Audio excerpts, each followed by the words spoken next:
Hey there, and welcome to Crime for Sleep.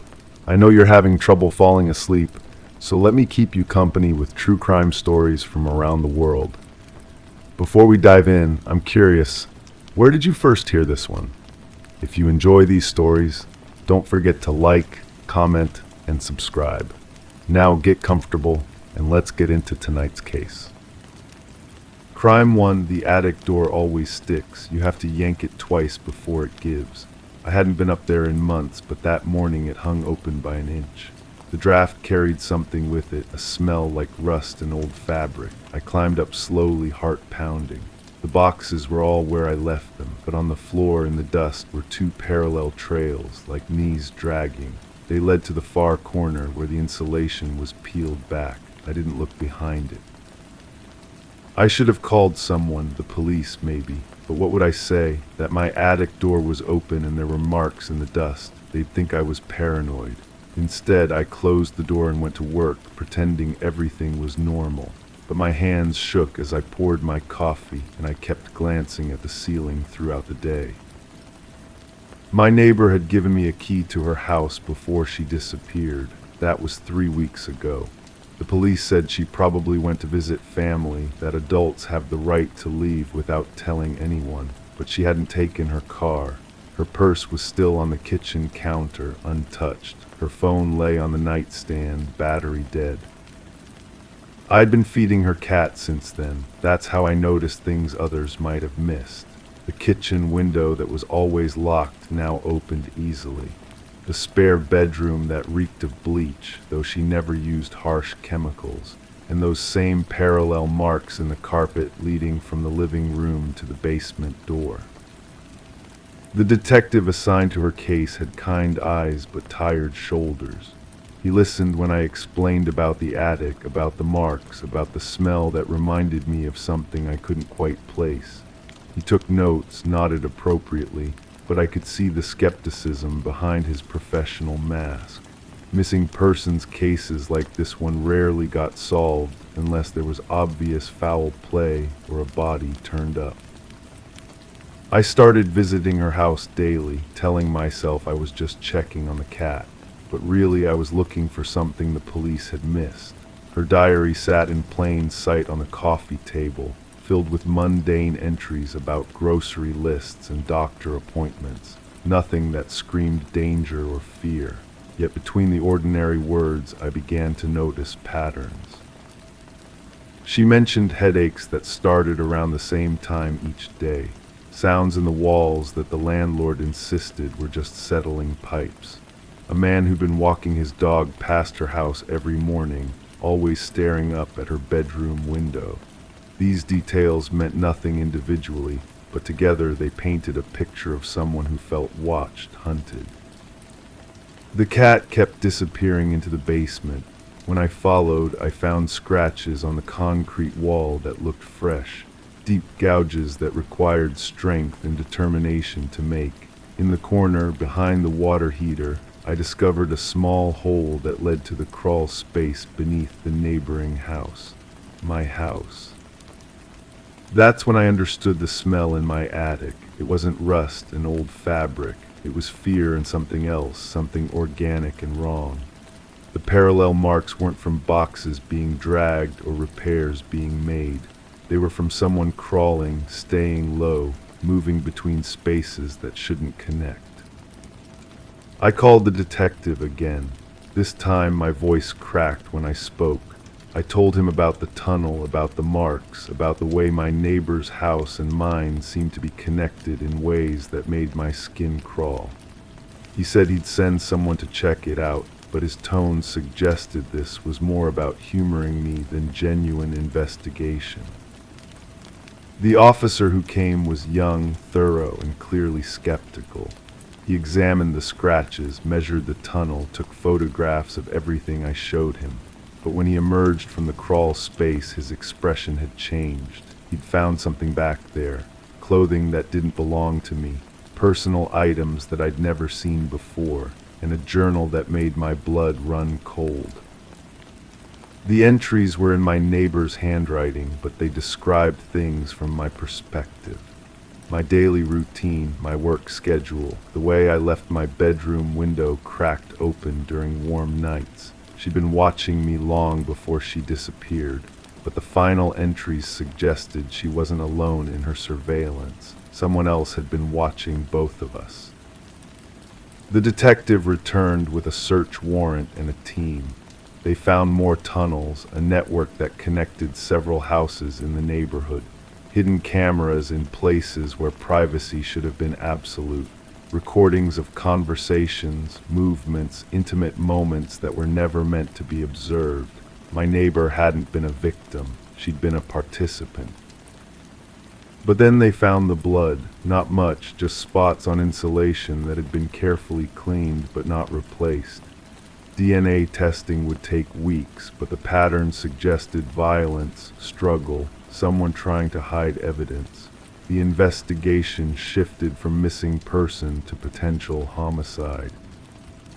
I moved out while they worked, stayed in a hotel, and tried to process what I'd learned. My neighbor, the woman I'd worried about, had been violating my privacy for months, but someone had been violating hers too.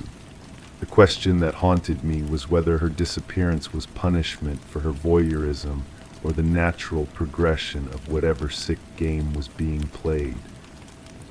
The DNA results came back inconclusive. The blood was too degraded to provide useful information. No body was ever found. The tunnels were sealed, the cameras removed, but the feeling of being watched never completely went away. I sold the house and moved across the country, but sometimes I still wake up thinking I hear footsteps in spaces above my head. The case officially remains open, though no active investigation continues. My neighbor is still missing. The person who built those tunnels was never identified. Sometimes I wonder if she's alive somewhere, watching someone else, or if she became a victim of her own twisted curiosity. Other times, I wonder if the person who was watching her is now watching me. The most disturbing thought comes in quiet moments when I'm alone. What if the blood in the attic wasn't hers? What if those parallel drag marks weren't from her being taken away, but from her moving something else, someone else, through those hidden spaces?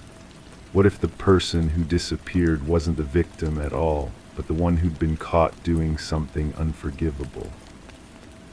I'll never know the truth. The investigation stalled, evidence disappeared, and the detective retired without solving the case. But every house I've lived in since, I checked the attic first. I examine every wall for scratches, every floor for unusual marks, because once you know how easy it is for spaces to connect in ways they shouldn't, you can never feel truly safe behind locked doors again. The attic door in my current home sticks too. I have to pull it twice before it opens, but I check it every single day because the thing about hidden spaces is that once someone knows they exist, they never really stop existing. They just wait, patient and dark, for someone else to discover them.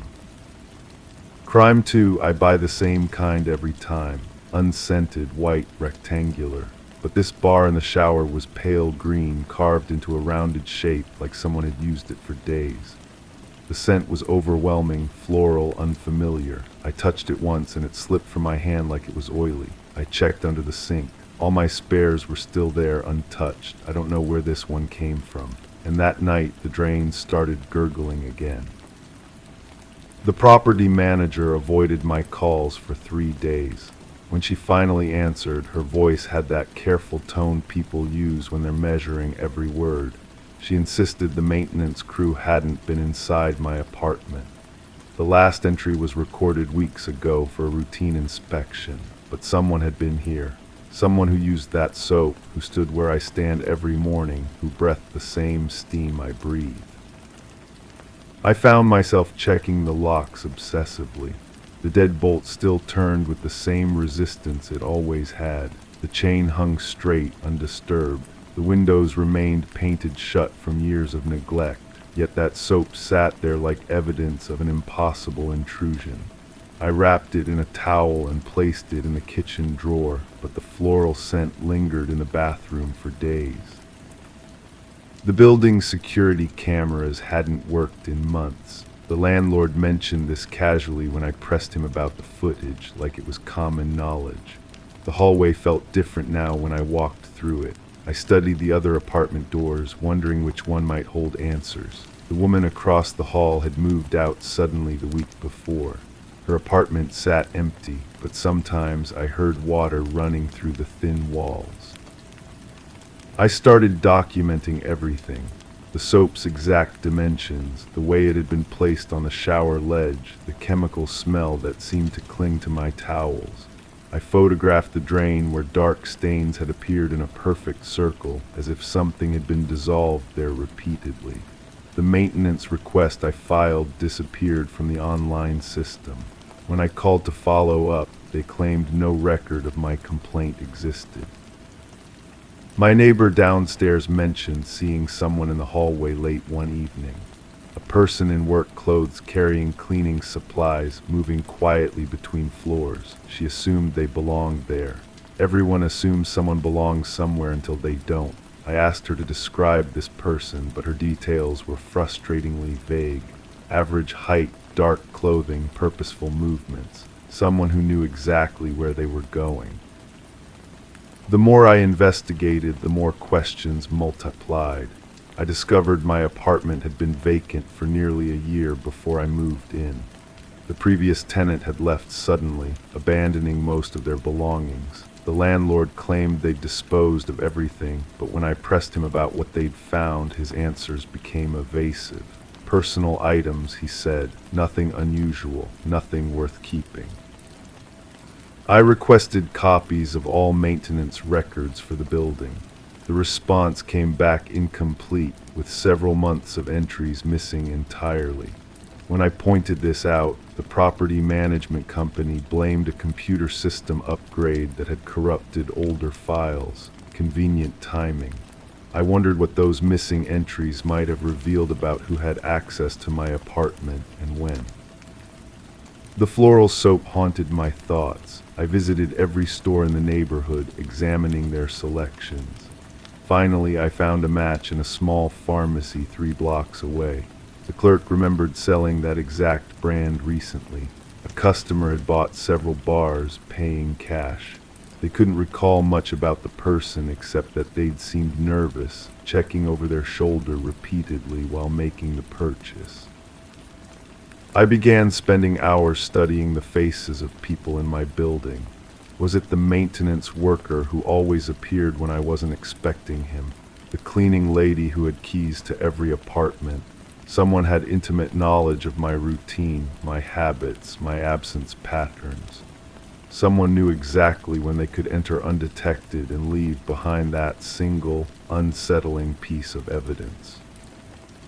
The drain continued its irregular gurgling, usually during the quiet hours before dawn. I started recording the sounds with my phone, playing them back to detect patterns.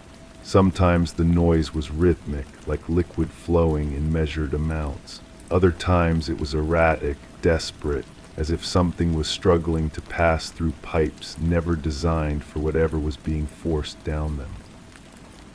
I hired a plumber to inspect the drainage system. He found residue in the pipes, traces of chemicals that weren't consistent with normal household use. When I asked what kind of chemicals, he wouldn't specify. Professional discretion, he claimed, but his eyes told a different story. He'd seen this before in places where people needed to dissolve things that weren't meant to be dissolved. The investigation consumed me. I mapped the building's layout, identifying every possible entry point. I researched the backgrounds of everyone with authorized access. I installed motion sensors and tiny cameras, creating my own surveillance network. But the more evidence I gathered, the more I realized how little I actually knew about what had happened in my apartment before I arrived. Late one evening, while reviewing security footage from my hidden cameras, I noticed something that made my blood freeze. A shadow moving past my bathroom door during hours when I was certain I'd been asleep. The timestamp showed it was recent, just 2 nights ago. Someone was still coming here. someone who moved through my space like they owned it, leaving traces of themselves behind. The next morning I found another bar of soap. This one was different, lavender scented, partially used, placed deliberately on my kitchen counter. Whoever was doing this wanted me to know they could access any room anytime they chose. They were no longer trying to hide their presence. They were announcing it. I packed essentials and checked into a hotel that night. But as I lay in the unfamiliar bed, staring at the ceiling, I couldn't shake the feeling that I was running from the wrong thing. The soap wasn't just evidence of an intruder. It was evidence of something that had been happening long before I moved in. Something that my presence had interrupted, not initiated. The building held secrets in its pipes, its walls, its carefully maintained maintenance records. Someone had used my apartment for purposes I was only beginning to understand, and now that I was asking questions, leaving wasn't going to make the problem disappear. It was going to make me disappear. I returned the next morning to find the lavender soap exactly where I'd left it, untouched, waiting. Like everything else in this place, it was patient. It could wait as long as necessary for me to understand what I'd stumbled into and what it was going to cost me to walk away. Crime 3, the faucet was dripping, which annoyed me. I leaned in to tighten it and saw them wet, clumped feathers in the basin, gray, small, like from a pigeon maybe. There were no open windows, no blood, no bird, just feathers sticking to the porcelain like they'd been pressed there. I reached in to scoop them out, and my fingers brushed something soft that moved. I pulled my hand back. The drain made a low, choking sound and then stopped. I stood there staring at the sink. The apartment felt different, smaller. The silence pressed against my eardrums. I'd been living here for 3 months, ever since my neighbor moved out, ever since she disappeared. The police had knocked on my door twice. Standard procedure, they said. When someone vanishes from a building, you talk to everyone. I told them what I knew. She was quiet, kept to herself. Sometimes I heard her television through the thin walls. Sometimes I heard her crying. I never mentioned the key. She'd given it to me during one of our brief hallway conversations. In case something happens, she'd said, pressing the cold metal into my palm. Her fingers were ice. You seem like someone who pays attention. I'd forgotten about the key until the feathers appeared. I pulled it from my kitchen drawer and held it up to the light, brass, worn smooth at the edges. It felt heavier than it should have. The apartment next door had been sealed with police tape for weeks, but the tape was gone now. The investigation had stalled. No leads, no body, no crime scene. I walked to her door and listened. Nothing. The key slid in easily. The apartment was exactly like mine, but reversed. Same layout, same cheap fixtures, same thin walls, but the air tasted different, metallic, sweet, like pennies left in the rain. Her kitchen sink was clean, too clean, the kind of clean that happens when someone scrubs away evidence. I ran my finger along the rim and felt the rough texture of dried bleach. In the corner of the basin, caught between the porcelain and the drain, was a single gray feather. I opened her refrigerator, empty except for a carton of milk expired weeks ago and a small glass jar filled with what looked like water. I lifted the jar and held it to the light. The liquid was clear, but when I tilted it, tiny fragments floated to the surface, like ash, like bone dust. The living room was sparse, a couch, a television, a coffee table with perfect circles where glasses had been placed, but no personal items, no photographs, no books, nothing that suggested someone had actually lived here. I checked the bedroom. The bed was made with hospital corners. The closet was empty except for wire hangers and the faint scent of lavender. I knelt and ran my hand under the bed. My fingers found something small and hard, a button, plastic. the kind you'd find on a child's coat. I sat on the bed and stared at the button. It was yellow with a small crack down the middle. I'd seen it before, not here, somewhere else. The memory felt slippery, like trying to hold water. Back in my own apartment, I made coffee and sat at my kitchen table. I could hear the dripping faucet from the bathroom. The sound was rhythmic, almost like a heartbeat. I thought about the feathers, about the button, about the way she looked at me when she handed over the key. I pulled out my phone and scrolled through local news articles.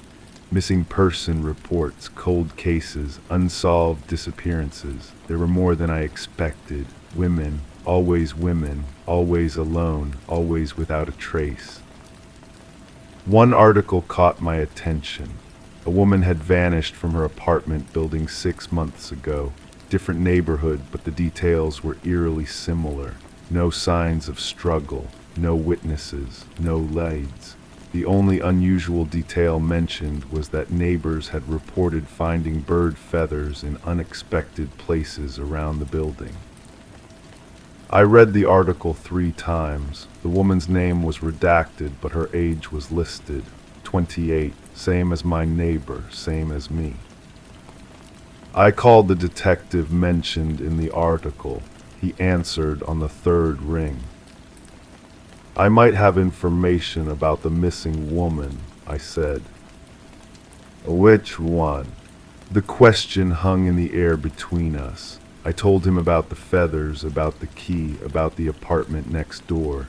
He listened without interrupting. When I finished, he was quiet for a long moment. Can you meet me tomorrow morning? He asked. There's something you need to see. The next morning, I waited outside a coffee shop in the center of town. The detective was younger than I expected, with tired eyes and hands that shook slightly when he lifted his cup. He spread 3 files across the table between us. 7 women, he said, 7 apartments, 7 disappearances, all within the past 2 years. He opened the first file. Crime scene photos, an empty apartment, a clean kitchen, a sink with a single gray feather caught in the drain. We thought it was coincidence at first, he continued, but the pattern is too consistent. Someone is targeting women who live alone, someone who has access to their apartments, someone they trust. I stared at the photos. The apartments looked identical to mine, to hers. Same layout, same fixtures, same thin walls. What about the feathers? I asked. We think they're a signature, a calling card. The perpetrator leaves them as a message. What kind of message?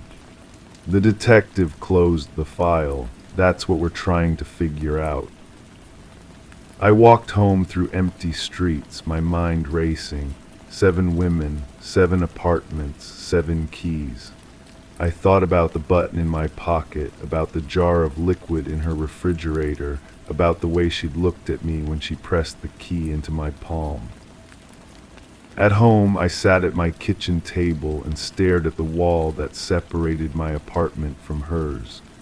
The wall was thin enough that I could hear everything, her television, her crying, her visitors. I'd never mention the visitors to the police. They came late at night, usually after midnight.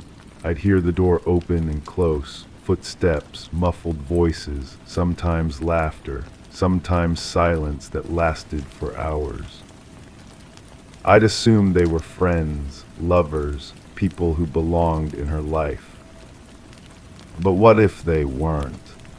I pressed my ear to the wall. Nothing. The apartment next door was empty, had been empty for weeks, but as I listened, I heard something that made my blood freeze. The sound of running water. I grabbed the key and ran to her door. It was unlocked. I pushed it open and stepped inside. The metallic smell was stronger now, mixed with something else, something organic, something rotting. The kitchen faucet was running. The sink was full of feathers, gray feathers floating in pink water. I turned off the tap and the silence that followed was deafening. On the counter, arranged in a perfect line, were 7 keys. 7 brass keys, each one worn smooth at the edges, each one identical to the one she'd given me. I picked up the first key and held it to the light. It felt heavy, familiar, like something I'd carried before. The truth hit me like a physical blow. I knew where I'd seen the yellow button. I knew why the apartments looked identical. I knew why she'd given me the key. I was not the investigator in this story. I was the pattern. I walked to my bathroom and stared at myself in the mirror. My reflection looked back, but something was wrong. My eyes were too bright, my smile too wide, my hands too steady. I turned on the faucet and watched the water flow into the basin. It was clear at first, then tinged with pink. I reached into my pocket and pulled out a handful of gray feathers. They felt soft between my fingers, familiar. I let them fall into the water and watched them sink. The apartment was quiet now, too quiet. I could hear my heartbeat in my ears, steady and strong. I could hear the sound of my own breathing, calm and controlled. I could hear the dripping faucet from the next apartment. Someone else had moved in. Crime 4, I was watching a movie, something boring in the background. When I got up to grab something, the screen flickered. I didn't think much of it, but then I said something aloud to no one in particular, and the image cut out completely, just static. I sat down, it came back. I stayed silent, barely breathing. The moment I whispered another word, it happened again. Same glitch, same hiss. Except this time I could have sworn I heard someone whispering back beneath the noise. That was 3 weeks ago. I should have left it alone. The television belonged to my grandmother. She'd lived in that cramped apartment for decades before she passed, and I'd inherited most of her belongings. The set was ancient, with wood paneling and silver knobs that clicked when you turned them. I'd kept it mostly for nostalgia, not expecting to use it much, but something about that first incident bothered me. The timing felt too precise, too connected to my voice. I started testing it deliberately, short phrases at first, then longer sentences. Every single time, the static would surge exactly when I spoke. The pattern was undeniable, but televisions don't work that way. Electronics don't respond to human voices unless they're designed to, and this old thing predated any kind of voice activation technology by decades. I called the building superintendent. He'd known my grandmother well, had helped her with repairs over the years. When I described what was happening, his expression shifted in a way that made my stomach tighten. She mentioned something like that, he said, avoiding my eyes. Near the end, said the TV was acting strange. We figured it was just her mind going, old age. But my grandmother's mind had been sharp until the very end. She'd been the one to balance her own checkbook, remember everyone's birthdays, catch mistakes in her medical bills that even the doctors missed. The idea that she'd been confused about something so specific didn't sit right with me.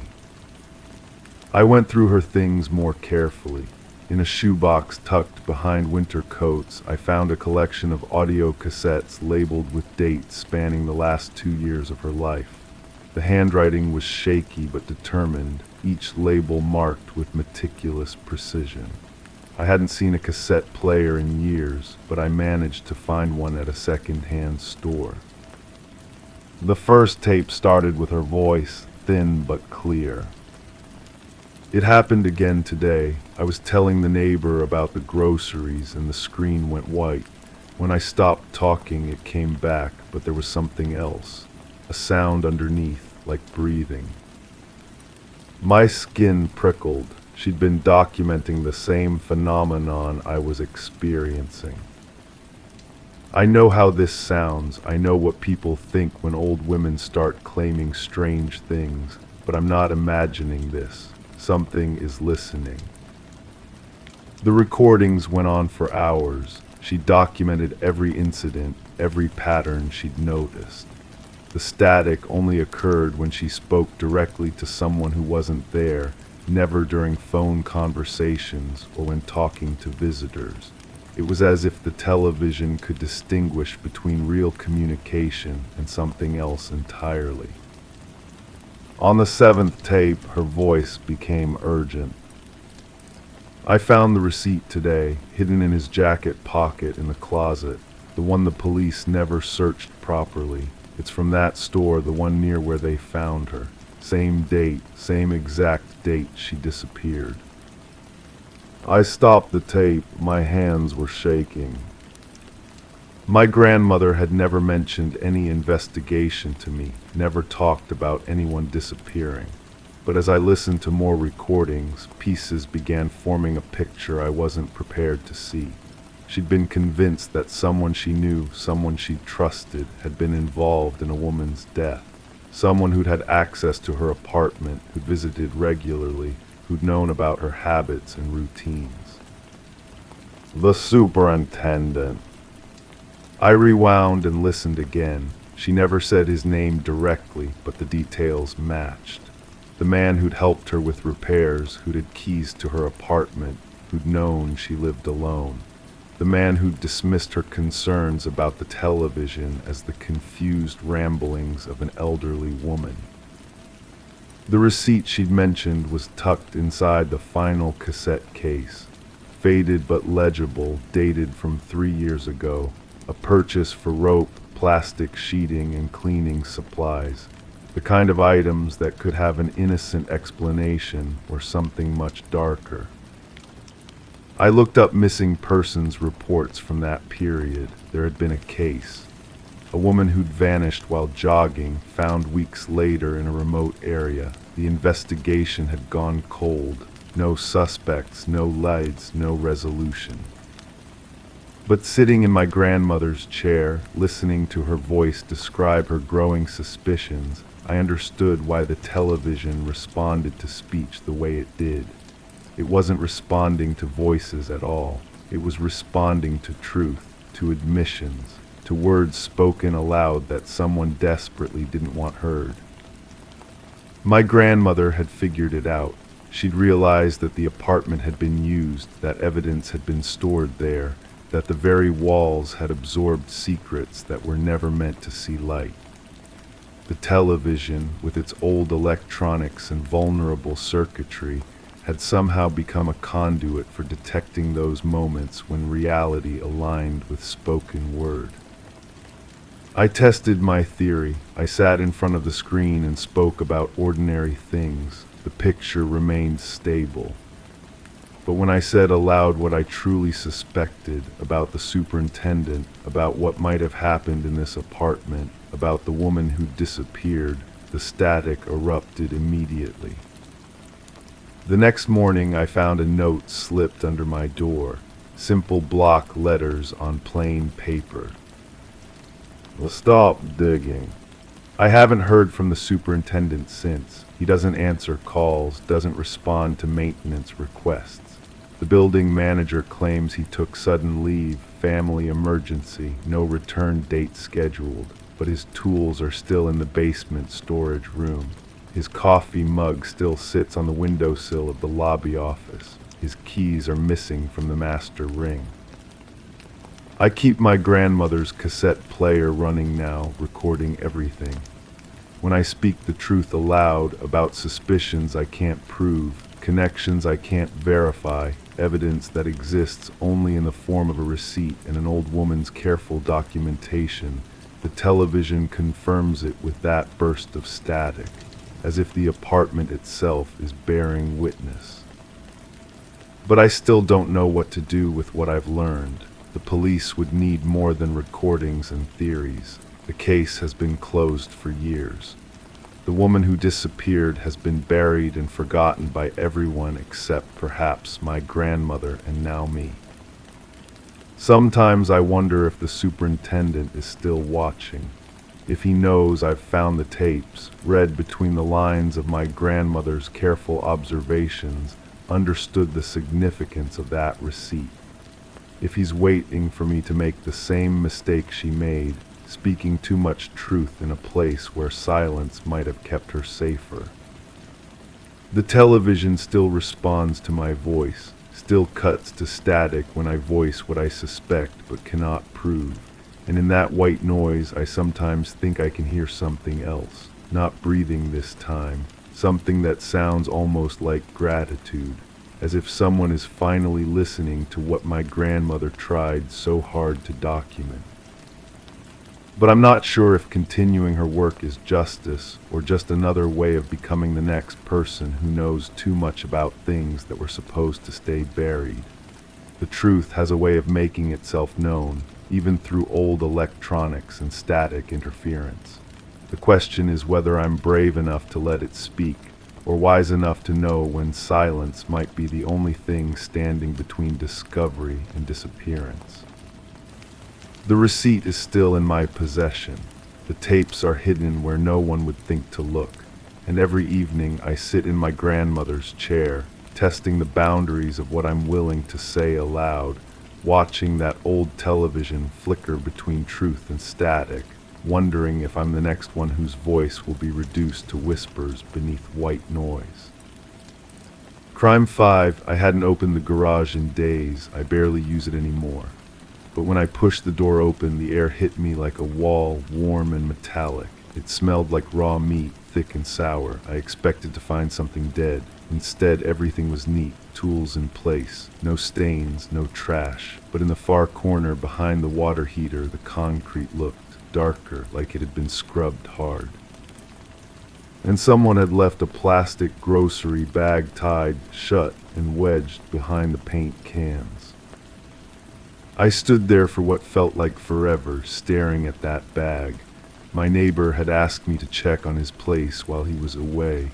Simple favor. Water the plants, grab the mail, make sure everything looked normal, but nothing about this felt normal. The bag was small, the kind you get from convenience stores. It had weight to it when I pulled it out, and the plastic had condensation beaded on the inside. My hands were shaking as I untied the knot. Inside, wrapped in paper towels, were pieces of what looked like raw chicken, but the smell was wrong, too strong, too human.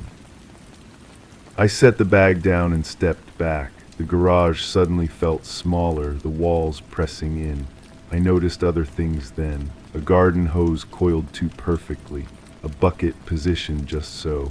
The concrete wasn't just darker in one spot, there was a faint outline, like someone had tried to wash away something that had spread. My neighbor had lived next door for 3 years. Quiet guy, kept to himself. We'd wave, maybe chat about the weather. He worked construction, I think, always had tools and equipment around. I'd seen him washing his truck late at night sometimes, but that seemed normal enough. I called him, the phone rang and rang before going to voicemail. His voice sounded different on the recording, nervous, maybe guilty. I hung up and tried again, nothing. Back inside his house, I looked around with new eyes. The kitchen was spotless, but there was bleach in the air, strong bleach, the kind of clean that tries too hard. I opened the refrigerator and found it nearly empty, just condiments and a few beers. But in the freezer, wrapped in foil and plastic bags, were packages I couldn't identify. They looked like meat, but the shape was wrong. I closed the freezer and walked to the bathroom. The tub was white, too white, like it had been scrubbed with industrial cleaner.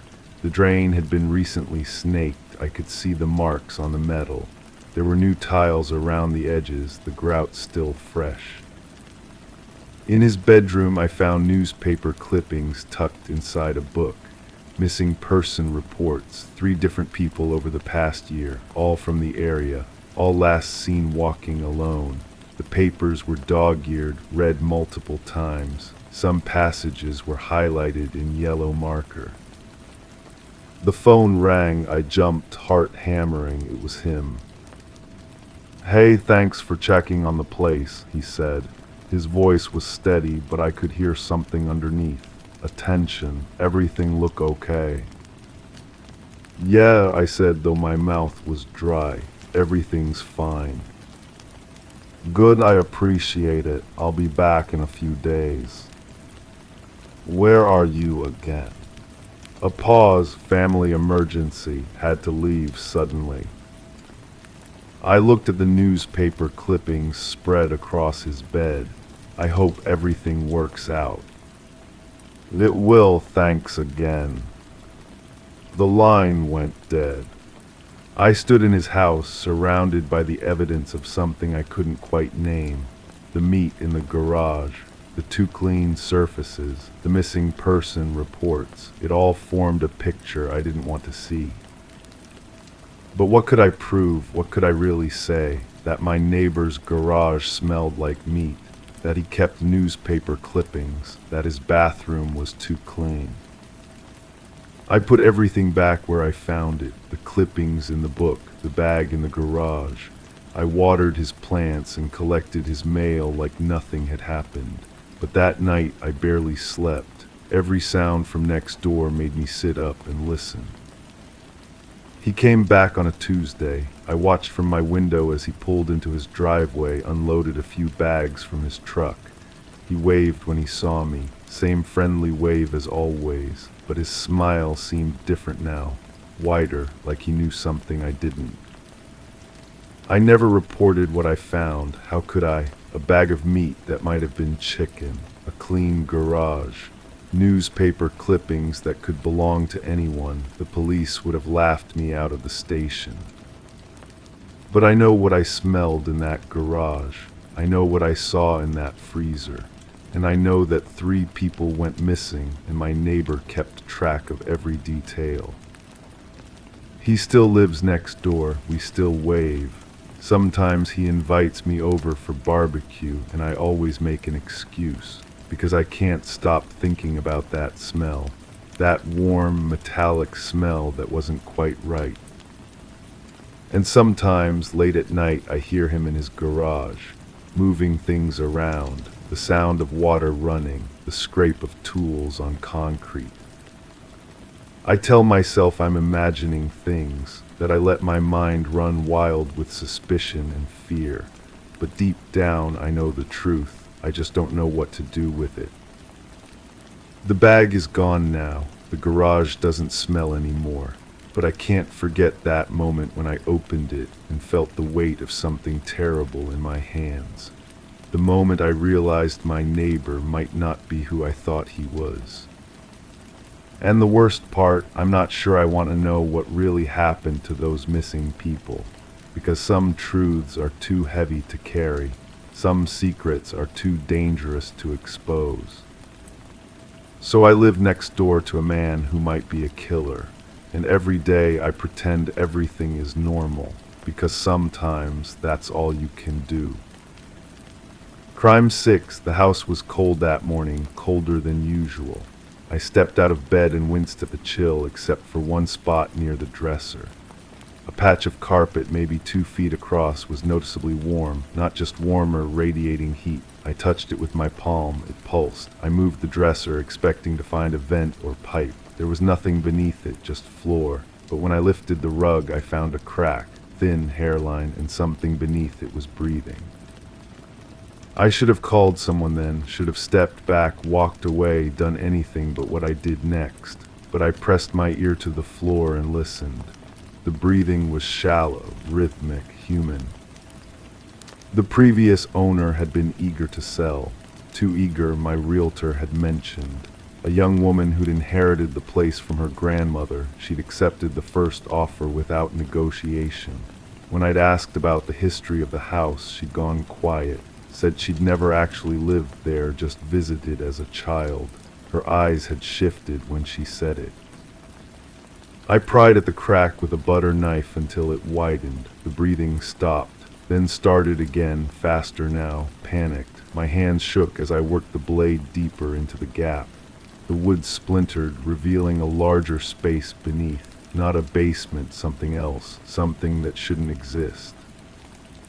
The smell hit me first, musty like old clothes left in damp boxes, but underneath that something sharper, chemical, cleaning supplies mixed with something organic that made my stomach turn. I grabbed a flashlight from the kitchen drawer and shone it into the opening. A face stared back at me. Pale, dirt-streaked, with eyes that held recognition, not fear, recognition, as if this person had been waiting for me specifically. The mouth opened, but no sound came out, just that steady, labored breathing. I stumbled backward, knocking over a lamp. The face disappeared into the darkness, but I could still hear movement below. Shuffling, scraping, someone trying to climb out. My phone felt foreign in my trembling hands. Who do you call when you find someone living beneath your floor? The police seemed like the obvious choice, but something held me back. Maybe it was the way those eyes had looked at me, not pleading for help, but warning me away. I crept back to the opening. The shuffling had stopped. I called down, my voice barely a whisper, asked if they were hurt, if they needed help. The silence stretched until I wondered if I'd imagined everything. Then a voice floated up, hoarse and barely audible. She said you'd come eventually. The previous owner's phone number was still in my contact list. She answered on the first ring as if she'd been expecting my call. When I told her what I'd found, she didn't sound surprised, didn't ask questions, just went quiet for a long stretch before speaking again.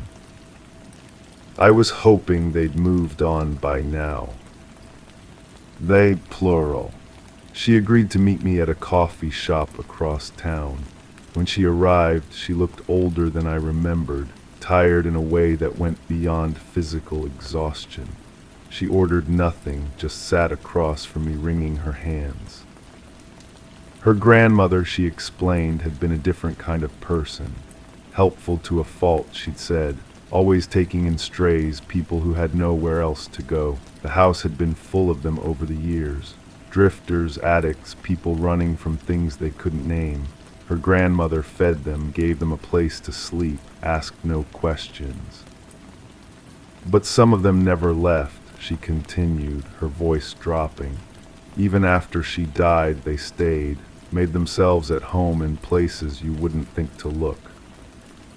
I asked her about the space beneath the floor. When had that been built? Who had access to it? She claimed not to know, but her eyes told a different story. There were things she wasn't telling me, things she didn't want to remember. Back at the house, I found more evidence of long-term habitation.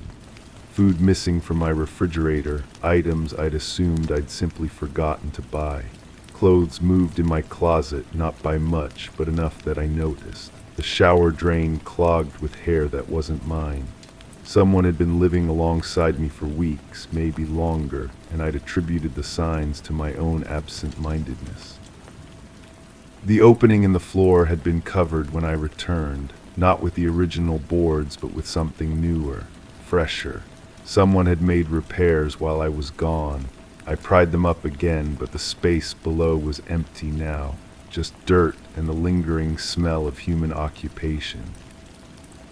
That night I heard them moving through the walls, soft footsteps in the crawl space above my bedroom, water running through pipes when I wasn't using any faucets. The house had its own ecosystem, its own rhythm that I was only beginning to understand. I started leaving food out, nothing obvious, just extra portions of whatever I was cooking placed near the opening. It disappeared by morning. Sometimes I'd find small tokens in return, a flower picked from my own garden, a photograph of a family I didn't recognize, a child's drawing of a house that looked suspiciously like mine. The previous owner stopped returning my calls. When I drove by her apartment, the mailbox was overflowing and no one answered the door. Her neighbors said she'd left suddenly, without giving notice to her landlord, just packed a bag and disappeared. I hired a contractor to examine the house more thoroughly. He found additional spaces I hadn't known existed, gaps between walls wide enough for a person to squeeze through, a false ceiling in the basement that concealed a larger room above. The house was honeycombed with hidden spaces, as if it had been designed for concealment. The contractor's report included photographs of what he'd found in those spaces. Makeshift beds fashioned from old blankets, canned goods stacked in corners, personal belongings that suggested multiple occupants over an extended period. But what disturbed me most were the notebooks, dozens of them filled with observations about the house's legitimate occupants over the years, schedules, habits, preferences, a meticulous record of every person who lived there, including detailed notes about me. I recognized my own handwriting in some of the entries, except I'd never written them. Someone had been practicing my signature, copying my grocery lists, forging my casual notes to myself. The imitation was nearly perfect, good enough to fool anyone who didn't know to look closely. The breathing beneath the floor has stopped now. The food I leave out remains untouched. The house feels empty in a way it never did before, even when I thought I was living alone. But sometimes, late at night, I catch glimpses of movement in my peripheral vision. Shadows that don't match any light source. Reflections in windows that show more people than should be there. I've been thinking about the previous owner's grandmother, about her habit of taking in strays, about the way some people can disappear completely while remaining exactly where they've always been. And I've been wondering if I'm the stray now, if I'm the one who was taken in, if the house was never really mine at all, but just another hiding place for someone who needed to disappear. The deed to the house sits in my filing cabinet, properly notarized and legally binding. But legal ownership and actual possession aren't always the same thing. Some claims run deeper than paperwork. Some residents have squatters' rights that predate any official document. I still live here, still pay the mortgage, still maintain the property, still consider it home. But I've stopped pretending I live alone, and I've stopped looking for whoever shares this space with me. Some mysteries are better left unsolved. Some truths are too uncomfortable to fully acknowledge. The carpet by the dresser is cold now, has been for weeks, but sometimes when I'm almost asleep, I can feel warmth spreading across the floor, feel the house breathing around me, feel the presence of others who have found their own way to belong somewhere, even if that belonging exists in the spaces between walls, in the gaps that official records don't recognize. Maybe that's enough. Maybe that's all any of us really need. A place to exist, even if no one acknowledges we're there. Crime 7, I don't remember doing it. That's the part that scares me. One of the kitchen cabinets had thick nails across the frame, 6 of them hammered in at uneven angles. The paint around them was chipped like it had been done fast. I stood there for a long time trying to recall when or why I'd sealed it. My toolbox was still out. The hammer had traces of white on the head. I pulled at one of the nails just to check. Something inside shifted and then tapped 3 times. The sound made my skin crawl. It wasn't random. It was deliberate. I'd been living in this house for 2 years. Every cabinet, every drawer, every corner was familiar, except for this one. The wood around the nails was darker, like it had been damp. The smell hit me when I leaned closer, metallic, with something sweet underneath. I knew that smell, I just couldn't place it. My phone buzzed, a text from my neighbor asking if I was okay. She'd heard hammering last night. I stared at the message. I had no memory of hammering anything. I'd gone to bed right after dinner, watched some television, fallen asleep on the couch. The usual routine. I checked my hands. My knuckles were scraped. A small cut on my thumb that I didn't remember getting. The kind of cut you get when you're working with tools and not paying attention. The cabinet door was solid oak heavy. The nails weren't just decorative, they were meant to keep something in or someone out. I ran my fingers along the edges, feeling for gaps. There were none. Whoever had done this knew what they were doing. I called in sick to work. I needed to understand what was happening in my own home. The first thing I did was check the security camera footage. I'd installed a system 6 months ago after some break-ins in the neighborhood. The camera in the kitchen should have caught everything. But when I pulled up the files, there was a gap, 4 hours missing from the night before. The system showed it had been manually disabled. I'm the only one with the password. I sat at my kitchen table, staring at that cabinet. The tapping had stopped, but I could still hear it in my head. 3 deliberate knocks, like someone trying to get attention. My next-door neighbor came by around midday. She brought coffee and that concerned look people get when they think you're losing it. She mentioned the hammering again, said it went on for a while, heavy, repetitive sounds, like someone building something. Or sealing something. I asked her if she'd seen anyone else around my house. She shook her head, but her eyes kept drifting to the cabinet. She could smell it too, that metallic sweetness that seemed to cling to the air. After she left, I went through my recent purchases. Credit card statements, receipts, anything that might explain the nails, the hammer marks, the missing time. There was a charge from a hardware store 3 days ago, $47. I had no memory of going there. The receipt was crumpled in my jeans pocket. Heavy-duty nails, a roll of plastic sheeting, industrial-strength cleaner. Items I would never buy together unless I was planning something specific. I drove to the hardware store. The clerk remembered me, said I'd seemed nervous, kept looking over my shoulder, asked twice about the return policy on the nails. He mentioned I'd been muttering to myself about keeping things contained. That's when I realized I wasn't investigating a crime. I was covering one up. The drive home felt longer than usual. My hands were shaking on the steering wheel. The cut on my thumb had reopened, leaving small drops of blood on the gear shift. I tried to piece together what I might have done, but there were only fragments, images that felt like dreams. Back in the kitchen, I stood in front of the cabinet again. The smell was stronger now, or maybe I was just more aware of it. I pressed my ear against the wood and listened. Silence, but the kind of silence that feels full, heavy with something waiting. I found a crowbar in the garage. It took me 3 tries to work up the courage to use it. The first nail came out with a screech of metal against wood. The second was easier. By the time I removed the 4th nail, my hands were steady. The cabinet door opened with a soft click. Inside was a small digital recorder wrapped in plastic, the kind used for interviews, depositions, legal proceedings. The display showed it had been recording for 6 days. I hit play with trembling fingers.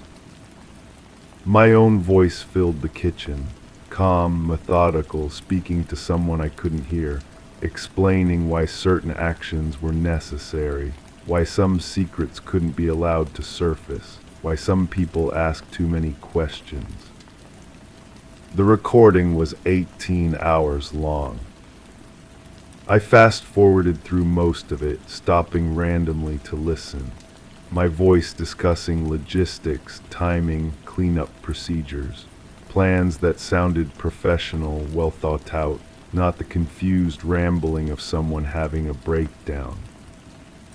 Then I heard the other voice, faint pleading, a woman asking me to stop, asking me to think about what I was doing. Her voice got weaker as the recording went on. By the end, there was only my voice talking to silence. I recognized her voice, my coworker, the one who'd been asking questions about the missing expense reports, the one who'd stayed late to go through the files.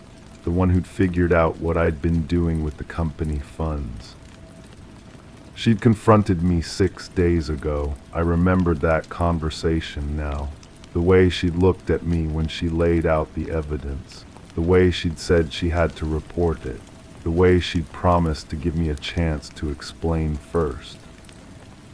I looked at the plastic sheeting receipt again.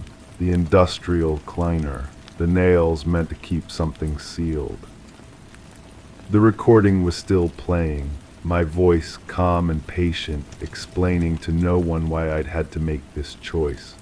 Why her silence was the only solution. Why some problems required permanent solutions. I ejected the recorder and held it in my hands. Such a small device to contain such a large truth.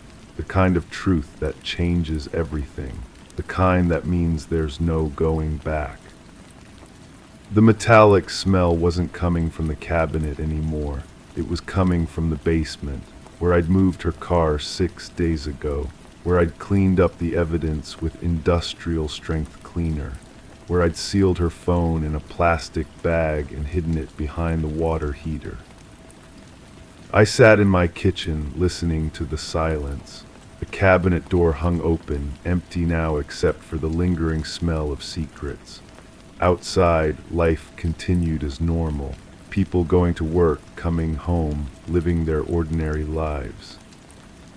I should have felt panic, should have felt guilt, should have felt something human. Instead, I felt relief. Finally, I knew what I'd done. Finally, the fragments made sense. The careful planning, the methodical execution, the professional cleanup. I wasn't losing my mind. I was just really good at hiding the truth from myself. The recorder sat on my kitchen table next to my coffee cup and the morning newspaper. 18 hours of confession to a crime I'd committed and forgotten. Or maybe I'd never forgotten. Maybe I'd just chosen not to remember. I picked up my phone to call the police. Then I put it down, picked it up again, put it down. The truth was digital now, contained in a device that could be destroyed, erased, buried deeper than any body. The kind of truth that only exists if someone chooses to let it exist. I looked at the cabinet still hanging open. It had kept one secret perfectly. Maybe it could keep another. The recorder fit easily in my jacket pocket, small enough to carry, light enough to forget. The kind of evidence that could disappear if someone really wanted it to. I closed the cabinet door and reached for my hammer. 6 nails had worked before. 6 nails would work again. Some secrets are worth keeping sealed. Crime 8, it was faint but distinct, a low hum rising into a whine almost like a voice. At first I thought it was the compressor acting up, but when I leaned in I realized the pattern was too specific. It sounded like someone repeating the same breath over and over through gritted teeth. I opened the door. Everything looked normal, except in the back corner behind the eggs something was leaking, not liquid. A smear dark and sticky in the shape of a handprint, but too small to be mine. I cleaned it with a paper towel, but the smell lingered, sweet and metallic like copper pennies left in the sun. The sound stopped when I closed the door, but I could still hear it in my head, that breathing pattern. I'd heard it before. My neighbor had moved out 3 weeks ago. No forwarding address, no goodbye, just gone. The apartment above mine sat empty now, but sometimes I heard footsteps. The landlord said it was settling, old building and all, but settling doesn't explain why the footsteps always stopped right above my kitchen. I started paying attention to things I'd ignored before. The way my apartment smelled different when I came home from work. Not bad, just different. Like someone had been cooking something unfamiliar. Or the way certain items in my fridge seemed to migrate. The milk pushed to the back, the condiments rearranged. Small changes I'd blamed on my own distracted mind. The handprint appeared again 2 days later. Same spot, same size. This time I took a photo before cleaning it. Under the camera flash, I could see ridges in the smear, fingerprint patterns but smaller than adult hands. The breathing sound was stronger now, more insistent. I recorded it on my phone, played it back. The pattern was rhythmic, almost like a coded message.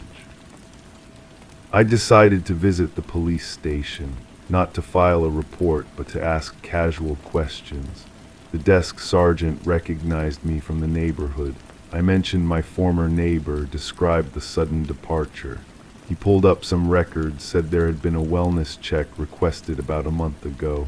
Anonymous tip. They'd knocked, gotten no answer, assumed she'd moved. But when I described her, his expression changed. Small woman, always carried a large purse, walked with a slight limp. He remembered her now. Said she'd come in once, months ago, asking about filing a missing person report, but she'd left before completing the paperwork. Seemed nervous, kept looking over her shoulder. I asked about the missing person she'd wanted to report. The sergeant couldn't share details, but he did mention it involved a child. A relative, he thought, someone who'd been staying with her temporarily. The pieces started connecting in ways I didn't want them to. The small handprint, the breathing sound that seemed too young, too desperate, the smell in my apartment that I now recognized as fear, sweet and metallic like blood and sweat mixed together. I went back to my building and knocked on the superintendent's door, asked about the apartment above mine. He said it had been sealed since the tenant left, something about unpaid rent and property damage. But when I pressed for details, he became evasive. Said there had been complaints about noise, strange smells, but nothing concrete enough to investigate. I mentioned the handprint in my fridge. He stopped mid-sentence, asked me to describe it exactly. When I did, his face went pale. He said he'd found similar marks in the vacant apartment, on the bathroom mirror, the kitchen counter, even on the inside of the closet door, always at child height, always in that same dark, sticky substance. The breathing sound grew stronger over the following days. I started leaving my phone recording while I slept. The audio revealed something chilling. The sound wasn't coming from my fridge. It was coming from somewhere above it, from the apartment that was supposed to be empty. I convinced the superintendent to let me into the vacant unit. The smell hit me immediately. Not decay, but something worse. Fear so thick it seemed to coat the walls. In the kitchen, directly above where my fridge sat, there was a stain on the floor, dark, roughly circular, with smaller stains radiating outward, like someone had been hurt there and small hands had reached out for help. We found more handprints throughout the apartment, on the walls, the windows, inside the cabinets, all at the same height, all in that same dark substance. The superintendent called the police. I went back to my apartment and sat in the kitchen, listening to the sound from my fridge. The breathing was clearer now, desperate, scared, and underneath it, barely audible, something that might have been words, "Help me," over and over, "Help me." The police found nothing conclusive in the apartment above. The stains were too old to test properly. The former tenant's whereabouts remained unknown. The missing person report was never filed. The case, they said, was impossible to pursue without evidence of an actual crime.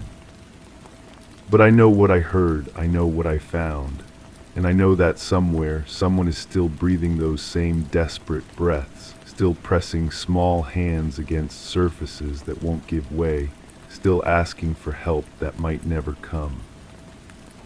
The fridge is quiet now, the handprint stopped appearing, but sometimes in the middle of the night I hear footsteps above my kitchen, small, careful steps like someone trying not to be heard, and I wonder if I'm the only one who can hear them, or if there are others like me in buildings across the city, finding handprints in their refrigerators, hearing sounds that don't belong to the living.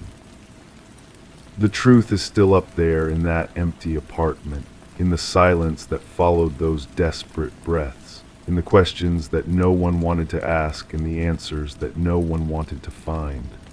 And I carry it with me now, this knowledge that some crimes are too small to matter, too quiet to hear, until it's too late to do anything but listen to the echoes they leave behind. Crime 9, I walk the same path through the hallway every day, step over the third board, it creaks, but today something felt off. The fifth board sounded different, hollow, new. I knelt down and pressed it with my knuckle. It gave slightly. I pulled it up.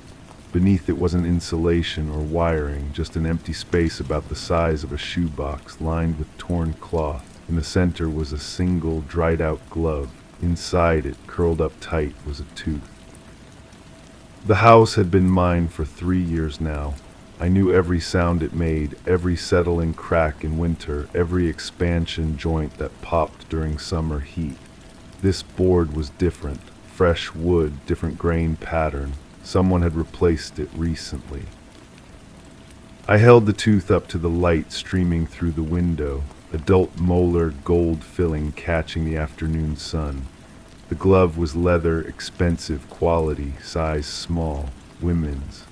The fabric lining the hollow space looked like it had been torn from something larger, maybe a dress or a blouse, dark blue with tiny white flowers. My neighbor had mentioned seeing workers at the house before I moved in. Renovation crew, she said, but this felt deliberate, hidden. The tooth wasn't loose. It had been wrapped carefully in tissue paper, placed inside the glove like a treasure someone wanted to preserve. I called the previous owner. The phone rang 6 times before a woman answered, voice cautious. I found something under the floorboards, I said, in the hallway. Silence stretched between us, then barely audible, what kind of something? A tooth in a glove. She hung up. I tried calling back. The number was disconnected. The next morning, I went to the courthouse to look up property records. The house had changed hands 3 times in 2 years before I bought it. Each sale was fast, well below market value. The woman who sold it to me wasn't the original owner. She'd owned it for exactly 47 days. The records listed the first seller as someone who'd inherited the house from her sister. The sister had lived there for 15 years alone, no family visits recorded by neighbors. She died in the house. Natural causes, according to the death certificate, but there was an amended report filed later, noting inconsistencies in the initial examination. I spent the afternoon reading through local missing persons reports. 3 women had disappeared over the past 4 years. All in their 30s, all living alone, all reported missing by employers when they stopped showing up for work. The descriptions were vague, medium height, brown hair, last seen wearing everyday clothes. The kind of people who slipped through cracks because no one was looking hard enough. The glove bothered me most, too pristine for something that had been buried under floorboards. I took it to a leather goods store downtown. The clerk examined it carefully, turning it over in his weathered hands. High-end piece, he said, hand-stitched, custom work, see this marking here. He pointed to a tiny symbol embossed near the wrist. That's a maker's mark. Local craftsmen used to work about 20 minutes from here. Closed up shop maybe 2 years ago. The craftsman's workshop was still there, empty now, windows covered with brown paper. The landlord was reluctant to give me information, but he eventually provided a forwarding address. The craftsman had moved south, he said, left suddenly, didn't finish out his lease. I found the craftsman's new address through online searches. When I called, he sounded nervous, defensive. Yes, he remembered making custom gloves. No, he didn't keep detailed records. Too many orders to remember specifics. Did you ever make gloves for someone who lived in the house I'm calling about? I gave him the address. Another long pause. I don't remember addresses, just faces. What about a woman in her 30s, brown hair, might have been a regular customer? I need to go, he said, and the line went dead. The tooth had been bothering me too. I wrapped it carefully and took it to a dental office, claiming I'd found it while gardening and was curious about its age. The dentist was intrigued, examining it under a bright light with magnifying tools. This filling is maybe 5 years old, she said. Good work, precise. The person who did this kept detailed records, I'd bet most of us do. She paused, studying the tooth more carefully. There's something else. See this small chip here? That's from trauma, recent trauma. This tooth was extracted forcefully. I asked if she could tell me anything else. She shook her head, but handed me a business card. If you're really curious about where this came from, you might want to talk to someone who handles forensic dental work. This isn't just an old tooth someone lost. The forensic dentist worked out of the medical examiner's office. She was professional, thorough, and immediately concerned when I showed her what I'd found. She took photographs, measurements, made notes I couldn't read. "Where exactly did you find this?" she asked. I told her about the floorboard, the glove, the fabric lining. She listened without interrupting, occasionally nodding. "This tooth was extracted post-mortem," she said finally. "The root structure shows signs of being removed after death. Someone took this intentionally. The question is why." She suggested I contact the police. I explained that I'd been hesitant because I wasn't sure if I was overreacting, reading too much into what might be coincidence. "This isn't coincidence," she said. "This is evidence." The detective who took my statement was thorough but skeptical. He examined the tooth, the glove, took photos of the hollow space under the floorboard. He asked about the previous owners, about anyone who might have had access to the house before I moved in. "We'll look into it," he said, "but honestly, without more context, this could be anything. Old dental work, costume jewelry, theatrical prop. People hide strange things in houses." 2 days later, he called me back. They'd contacted the previous owners. The woman who'd sold me the house claimed she'd never seen the items before. She suggested maybe the renovation crew had left them behind, some kind of prank or mistake. The renovation crew had been paid in cash. No formal contracts, no business license on file. The address they'd given was a vacant lot. I couldn't let it go. I started visiting the houses where the missing women had lived. The first one was now occupied by a young family who knew nothing about the previous tenant. The second was still empty, a "for rent" sign in the front yard. The third had been demolished. At the second house, I talked to neighbors. An elderly man remembered the woman who'd lived there. Quiet, he said, kept to herself. He'd noticed her car was gone one day and never came back. Landlord had cleared out her things, put them in storage. "She was missing her right glove," he said suddenly. "I remember because she asked me once if I'd seen it. Nice leather glove," she said, part of a set her grandmother had given her. She was upset about losing it. The storage unit was 40 minutes away. The facility manager was helpful once I explained I was trying to locate belongings of a missing person. The woman's possessions were still there, rent paid annually by someone who'd requested anonymity. Her belongings were ordinary: clothes, books, kitchen items, photographs, but in a small jewelry box I found the matching glove. Left hand, identical leather, same maker's mark.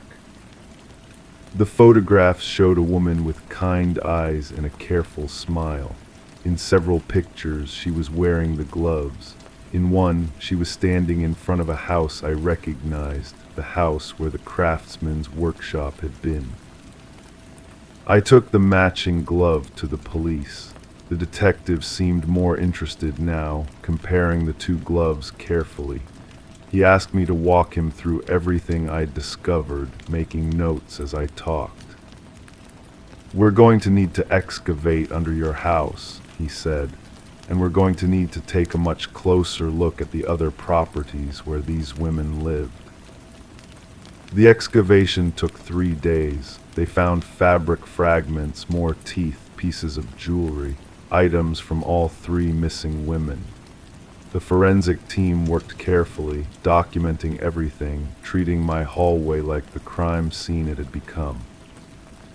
But they never found bodies, just traces, suggestions, evidence of presence, but not of what had happened or where the women had gone. The case is still open. The detective calls me occasionally with updates, but there's never much to report. They interviewed the craftsman, but he had alibis for the relevant periods. The renovation crew was never located. The woman who'd sold me the house moved out of state and stopped returning calls. I still live in the house. The floorboards have been replaced. The hallway looks normal now. But I find myself listening more carefully to the sounds the house makes, paying attention to which boards creak, which ones sound different. Sometimes I wonder if the person who hid those items is still around, watching to see if they'd be discovered. If they chose this house specifically, or if it was just convenient. If there are other houses, other floorboards, other hollow spaces waiting to be found. The forensic dentist told me that keeping teeth is uncommon but not unheard of in certain types of cases. Trophies, she called them, evidence of control. The careful way everything had been preserved suggested someone methodical, organized, proud of their work. I've started noticing things I hadn't before. The way certain neighbors avoid eye contact, how quickly some people change the subject when I mention the investigation. The fact that several houses on nearby streets have been renovated recently, all by crews that worked quickly and left no traces. The detective thinks the case might be connected to others in different jurisdictions. Similar disappearances, similar lack of evidence, similar patterns of property transfers after the fact. He's been in contact with investigators in other areas, sharing information, looking for connections. But so far, nothing definitive, just more questions, more hollow spaces where answers should be. I keep the matching glove in a drawer now, evidence technically, but also a reminder that someone is still out there. Someone who knows exactly what happened to those women. Someone who might be watching to see if anyone cares enough to keep looking. The tooth was just the beginning. Story 10, The Hidden Observer. The house stood silent and unassuming in the suburban neighborhood, its history buried beneath layers of faded siding and creaking floors. The Mercer family had been drawn to its character, its promise of a new beginning. But as they uncovered the hidden door beneath the old carpet, a sense of unease crept in. With a heavy, rusted handle, the door led them into a basement that defied all expectations. A single light bulb swayed above a solitary chair, casting eerie shadows on the walls lined with photographs, familiar faces captured in intimate moments, taken from within the confines of their own home. Detective Sarah Connors arrived at the scene, the air thick with the scent of damp earth and stale memories. The forensic team worked diligently to document the basement, each photograph telling a story of intrusion and violation. As the investigation unfolded, a chilling pattern emerged. Previous owners had come and gone, each unaware of the hidden room beneath their feet. The basement had been a secret sanctuary for Edward Kelvin, the house's elusive builder, who had vanished into its walls, becoming a spectral observer of the families who unknowingly shared his space. Kelvin's meticulous surveillance network was unearthed, a complex web of hidden passages and monitoring stations designed to capture every moment of his tenants' lives.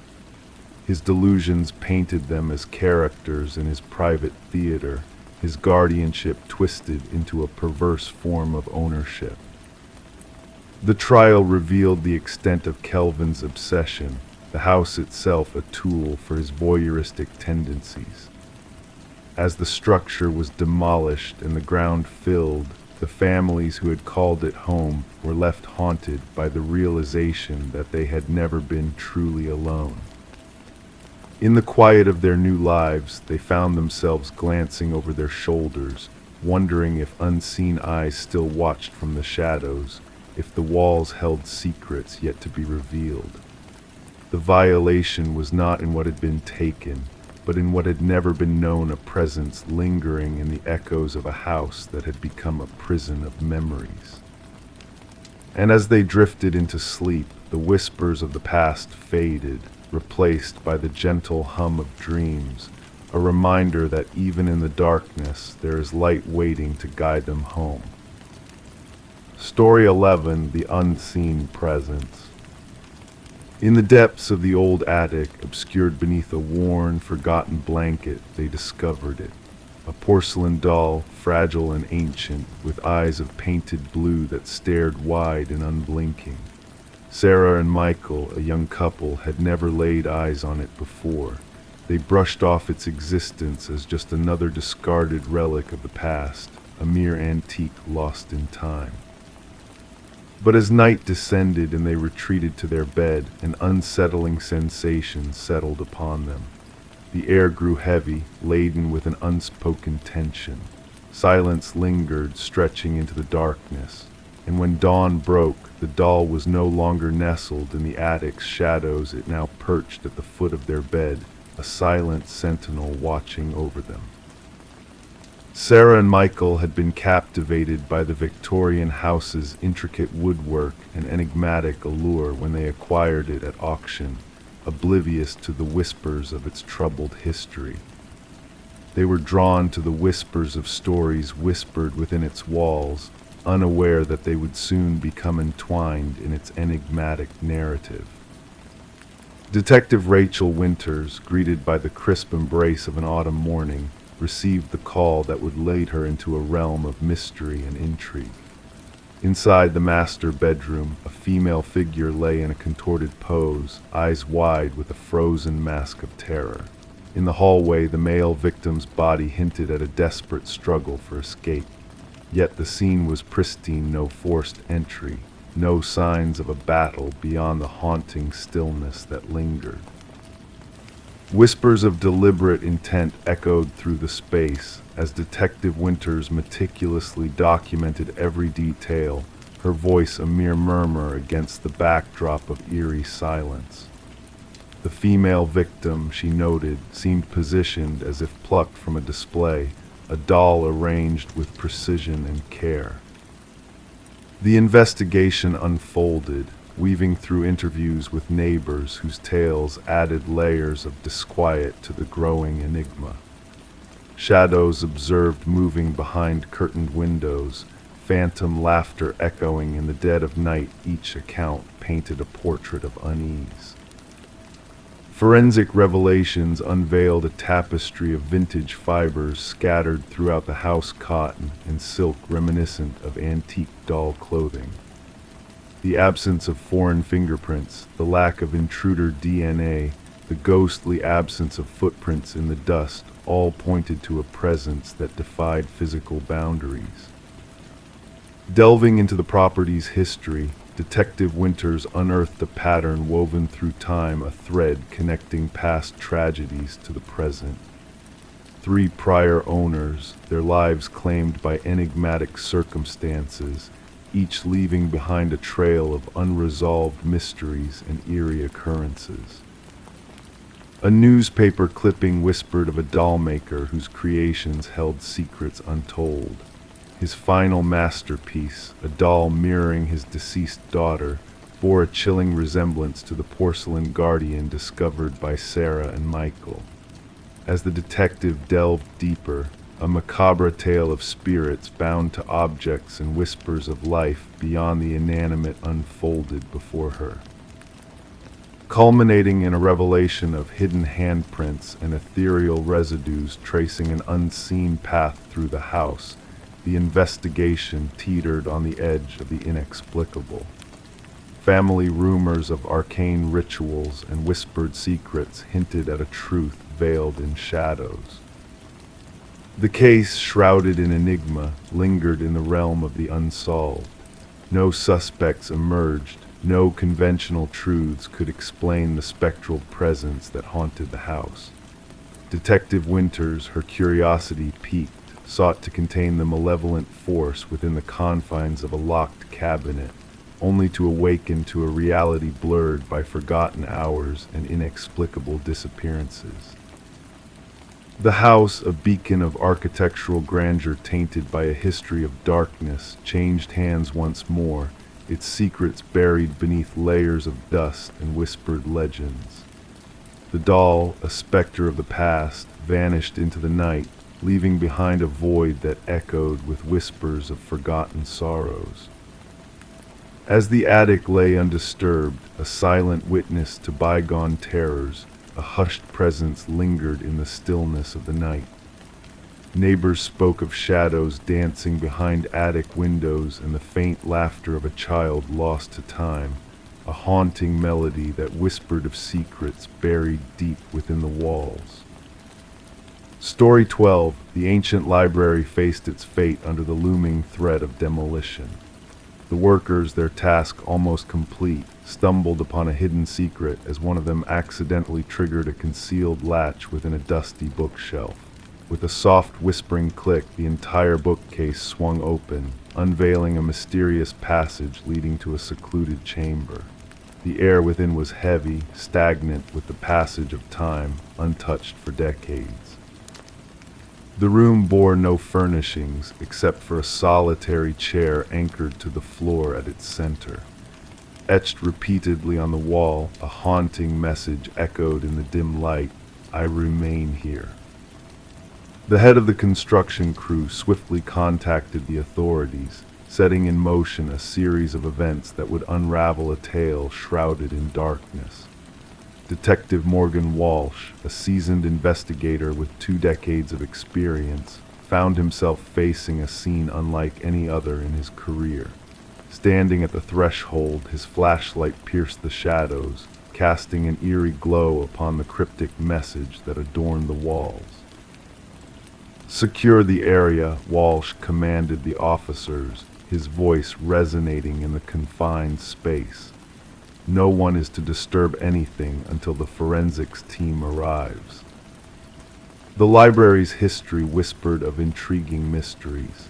Once owned by the prestigious Harrington family, the building had been gifted to the public following the unexplained disappearance of their daughter, Rebecca.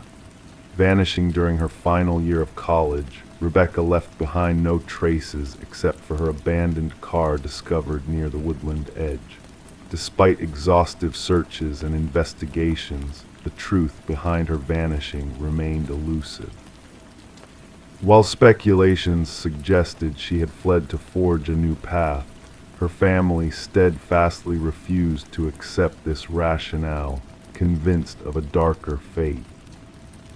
As forensic experts meticulously combed through the hidden chamber, they unearthed hair and fiber samples embedded in the aged chair. The wall scratches harbored traces of blood and skin cells beneath the layers of neglect. Initial analyses hinted at the biological remnants belonging to a young female.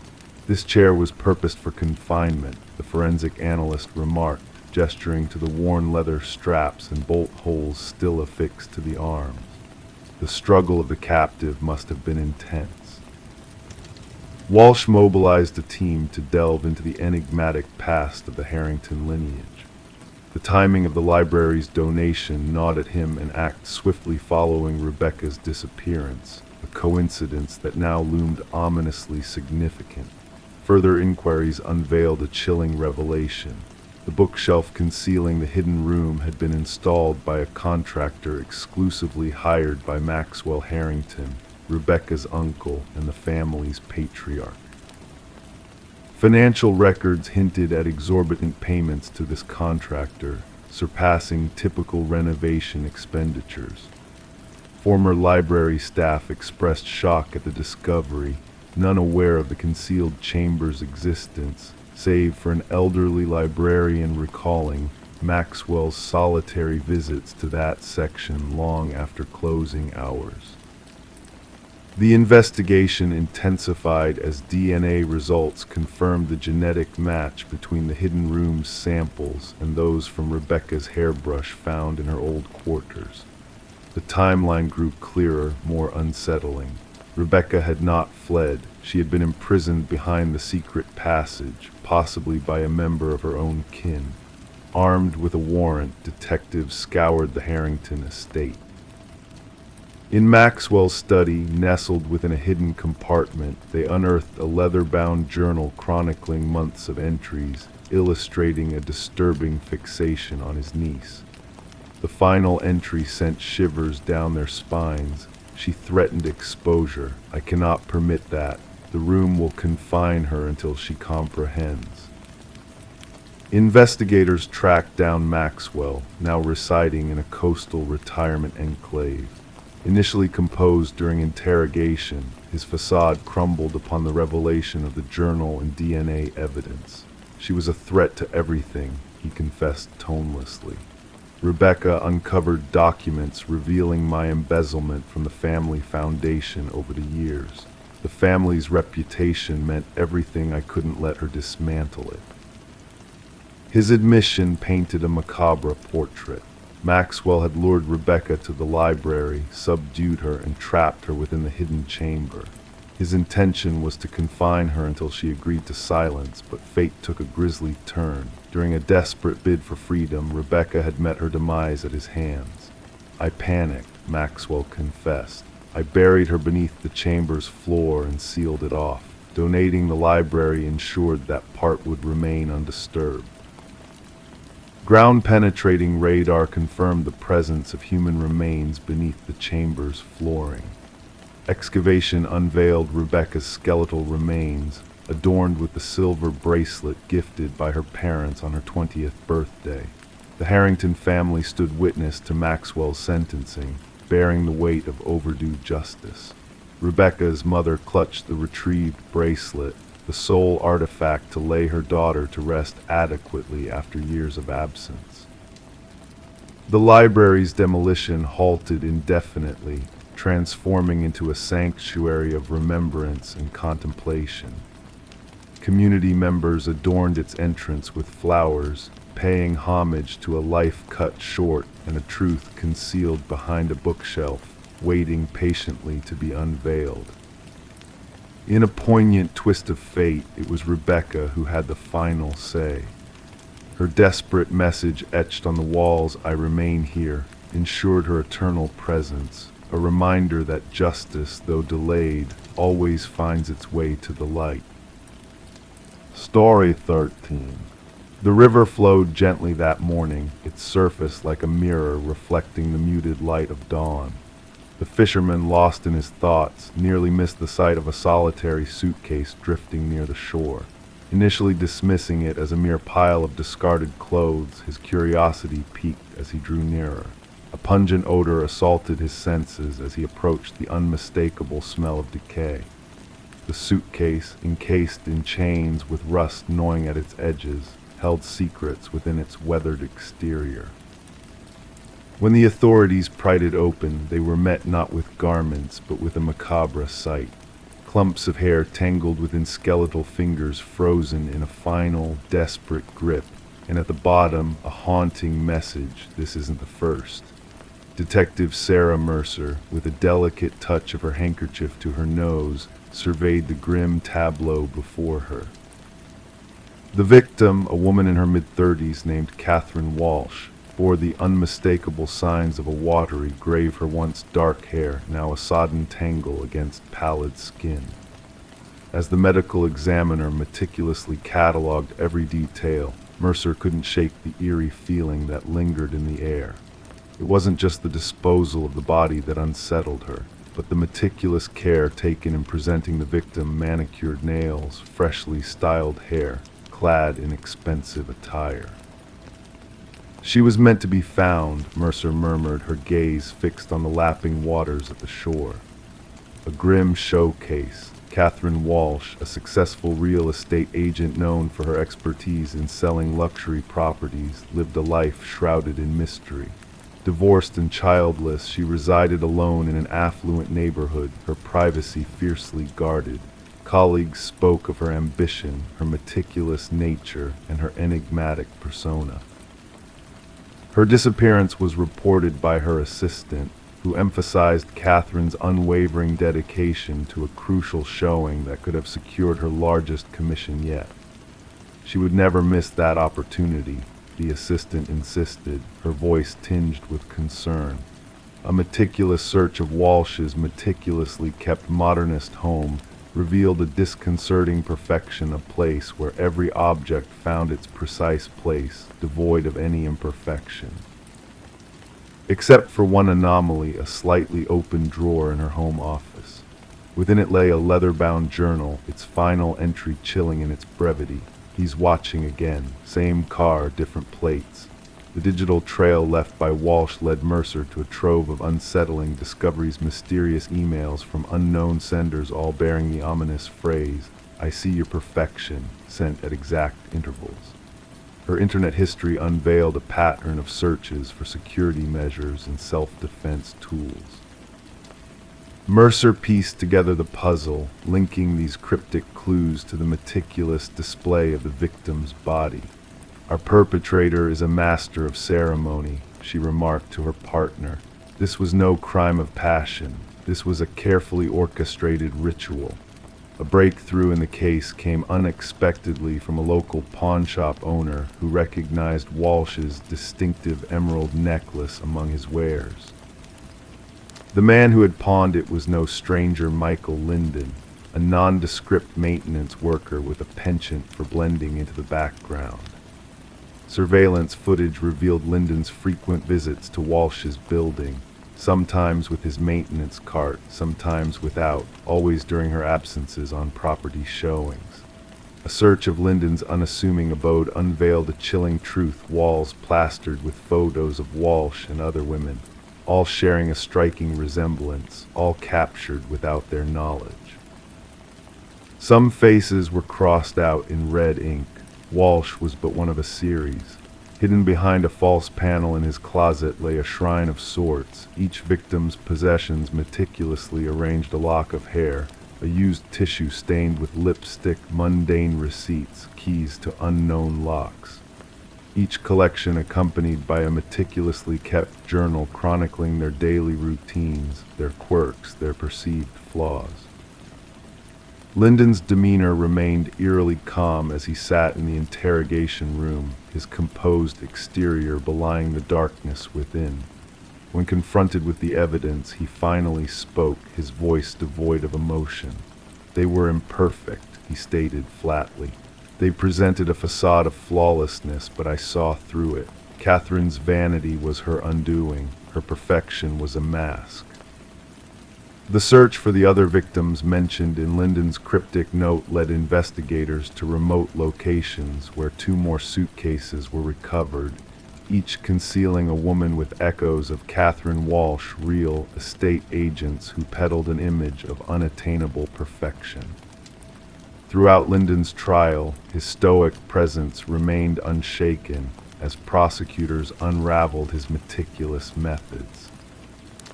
He had stalked his prey with precision, infiltrating their lives, correcting what he perceived as imperfections before extinguishing their light. The families of the victims sat in somber silence as the judge pronounced a sentence of life imprisonment without chance of release. For Detective Mercer, the case reached its conclusion, yet a lingering unease gnawed at her thoughts. What twisted impulse drove Linden to fixate on these specific women? What deep-seated flaw within himself did he seek to erase through his gruesome acts? As the river meandered on its journey, carrying away all traces of the tragedy, Mercer sat at her desk in the precinct, The chilling notebook spread before her, a reminder that beneath the veneer of normalcy, shadows lurked, waiting for a moment of vulnerability to strike. And in the silence of the night, as the world drifted into slumber, the quiet whispers of hidden darkness whispered their unsettling lullaby, a cautionary tale of the dangers that lurk in the shadows, unseen but ever present. Story 14. The parcel arrived without a hint of its origin, no way to trace its journey. A mere cardboard box kissed by the morning dew. It wasn't intended for her, the address matched, but the name did not. She could have dismissed it, left it untouched on her doorstep, yet the allure of the unknown beckoned. With a gentle tug, she unsealed the tape, anticipating mundane contents like books or garments. To her surprise, nestled within was a VHS tape, accompanied by a solitary sticky note. "Watch alone." Sarah Miller gazed at the obscure object cradled in her hands. Its weight felt unfamiliar, burdened with a sense of forbidden knowledge. Her fingertips caressed the weathered edges, tracing the imperfections etched in the plastic. The handwritten note bore the imprints of urgency, each stroke etched with a hidden plea. Surrounding her, the suburban tranquility carried on its usual melody a distant dog's bark, children's laughter dancing in the air, the rhythmic hum of a lawnmower. Oblivious to the enigma that had just been delivered, Sarah carried the package inside, placing it on her kitchen counter as uncertainty crept into her thoughts.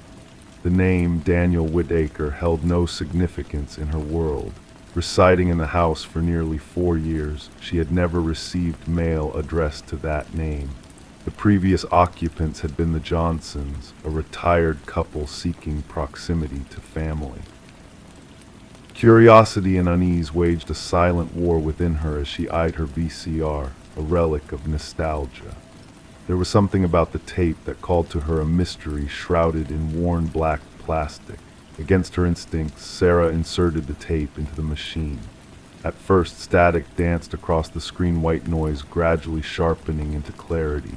A dimly lit room materialized, illuminated by a solitary lamp, the camera angle askew as if hastily positioned. A man sat in a wooden chair, his features initially obscured by shadows. "My name is Daniel Whitaker." His voice, soft yet resolute, filled the room. "If you're watching this, someone has discovered you, which means they will find me as well." Leaning closer, his worn visage emerged, eyes sunken, stubble days old, hair unkempt. "I am not a killer, you must know this, but they have planted evidence, my fingerprints, my DNA, though I never laid a hand on her." Adjusting the camera, revealing a Spartan room, bare and transient. "They framed me. The fabricated police report will claim familiarity with her, an altercation witnessed, voices raised in anger. Lies, I only knew Catherine Walsh from the news." A tremor in his voice. "Dead, murdered in her home, and my DNA inexplicably linked to the crime scene." Detective Eliza Ramirez scrutinized the identical VHS tape resting on her desk, the fifth to emerge. 5 tapes, 5 disparate recipients, all bearing the desperate plea of Daniel Whitaker, a man accused as the prime suspect in the murder of Catherine Walsh. A man who had vanished on the day her lifeless body was discovered. Initially, the Walsh case appeared straightforward. A young professional strangled in her own bedroom. No signs of forced entry, indications of a struggle. Overwhelming DNA evidence pointing to Whitaker, his fingerprints on file from a prior infraction. Witnesses attesting to his presence near her residence in the preceding weeks. Cell records placing him in the vicinity on the night of the crime. A closed case until the arrival of the tapes. The tapes complicate matters. Detective Ramirez recorded her thoughts. Whitaker is either orchestrating an intricate ruse or unveiling something far more sinister. Surveying the evidence board, snapshots of a vibrant Catherine Walsh juxtaposed with chilling crime scene photos, maps pinpointing the parcel drop-off locations, and at the center, Daniel Whitaker's haunting driver's license image. His eyes seemed to implore her for understanding. The investigation took a twist when Ramirez unearthed Walsh's involvement in a whistleblower case against PharmaCorp, a pharmaceutical giant with government ties. Walsh had stumbled upon discrepancies in their clinical trials, evidence of concealed side effects in a hastily marketed drug. She was set to testify, a former colleague confided, casting furtive glances. Catherine possessed proof of executive knowledge of the cover-up. The trial loomed. Odd irregularities began to surface. The DNA placement seemed staged, uncharacteristic locations for a crime scene. Witness statements echoed rehearsed scripts, identical phrases across disparate accounts. Most perplexing, nearby security footage inexplicably corrupted during the crucial time frame of the murder. 3 days following the tape's discovery, Sarah Miller received a second parcel. Within lay a trove of incriminating documents, clinical trials, internal correspondences, email transcripts, all bearing Catherine Walsh's digital seal, proof of her revelations. Detective Ramirez liaised with the tape recipients, piecing together Whitaker's breadcrumb trail. He had served in IT security for a PharmaCorp contractor, glimpsing Walsh's name flagged in a prohibited security protocol. They surveilled her, Whitaker disclosed in a subsequent tape. I witnessed the orders in the system. They knew of her findings. Then I found myself locked out. The next day she was gone, and I inexplicably the culprit. Breakthrough came when Sarah Miller discerned a crucial detail in her tape, a reflection disclosing a row of storage units. Collaborating with Ramirez, they tracked the location. Inside Unit 217 lay the revelation. Whitaker's journal chronicling the conspiracy, Walsh's original evidence cache, and damningly meticulous plans to frame Whitaker, penned by PharmaCorp's security chief, a former detective with access to evidence protocols. Justice did not manifest through a dramatic arrest, but via the irrefutable accumulation of truth. 3 executives indicted. The security chief confessed, agreeing to testify against his superiors. The drug halted from market release. Emerging from seclusion, a changed man, Whitaker had the charges against him dropped, yet the ordeal had etched its mark upon his soul. Sarah Miller encountered him once as he retrieved his tape. Conversation lingered on her porch where the journey had begun. "Why me?" she inquired. "Why send it to my address?" Weariness shadowed his gaze. "The algorithm selected you." Individuals untouched by my or Catherine's influence, those not under scrutiny, those who could still trust their instincts amidst the damning headlines. The erstwhile suspect, an inadvertent witness, stood in silence, pondering the fine line between justice and manufactured deceit. Sarah finally spoke. The wrong address proved to be the right one.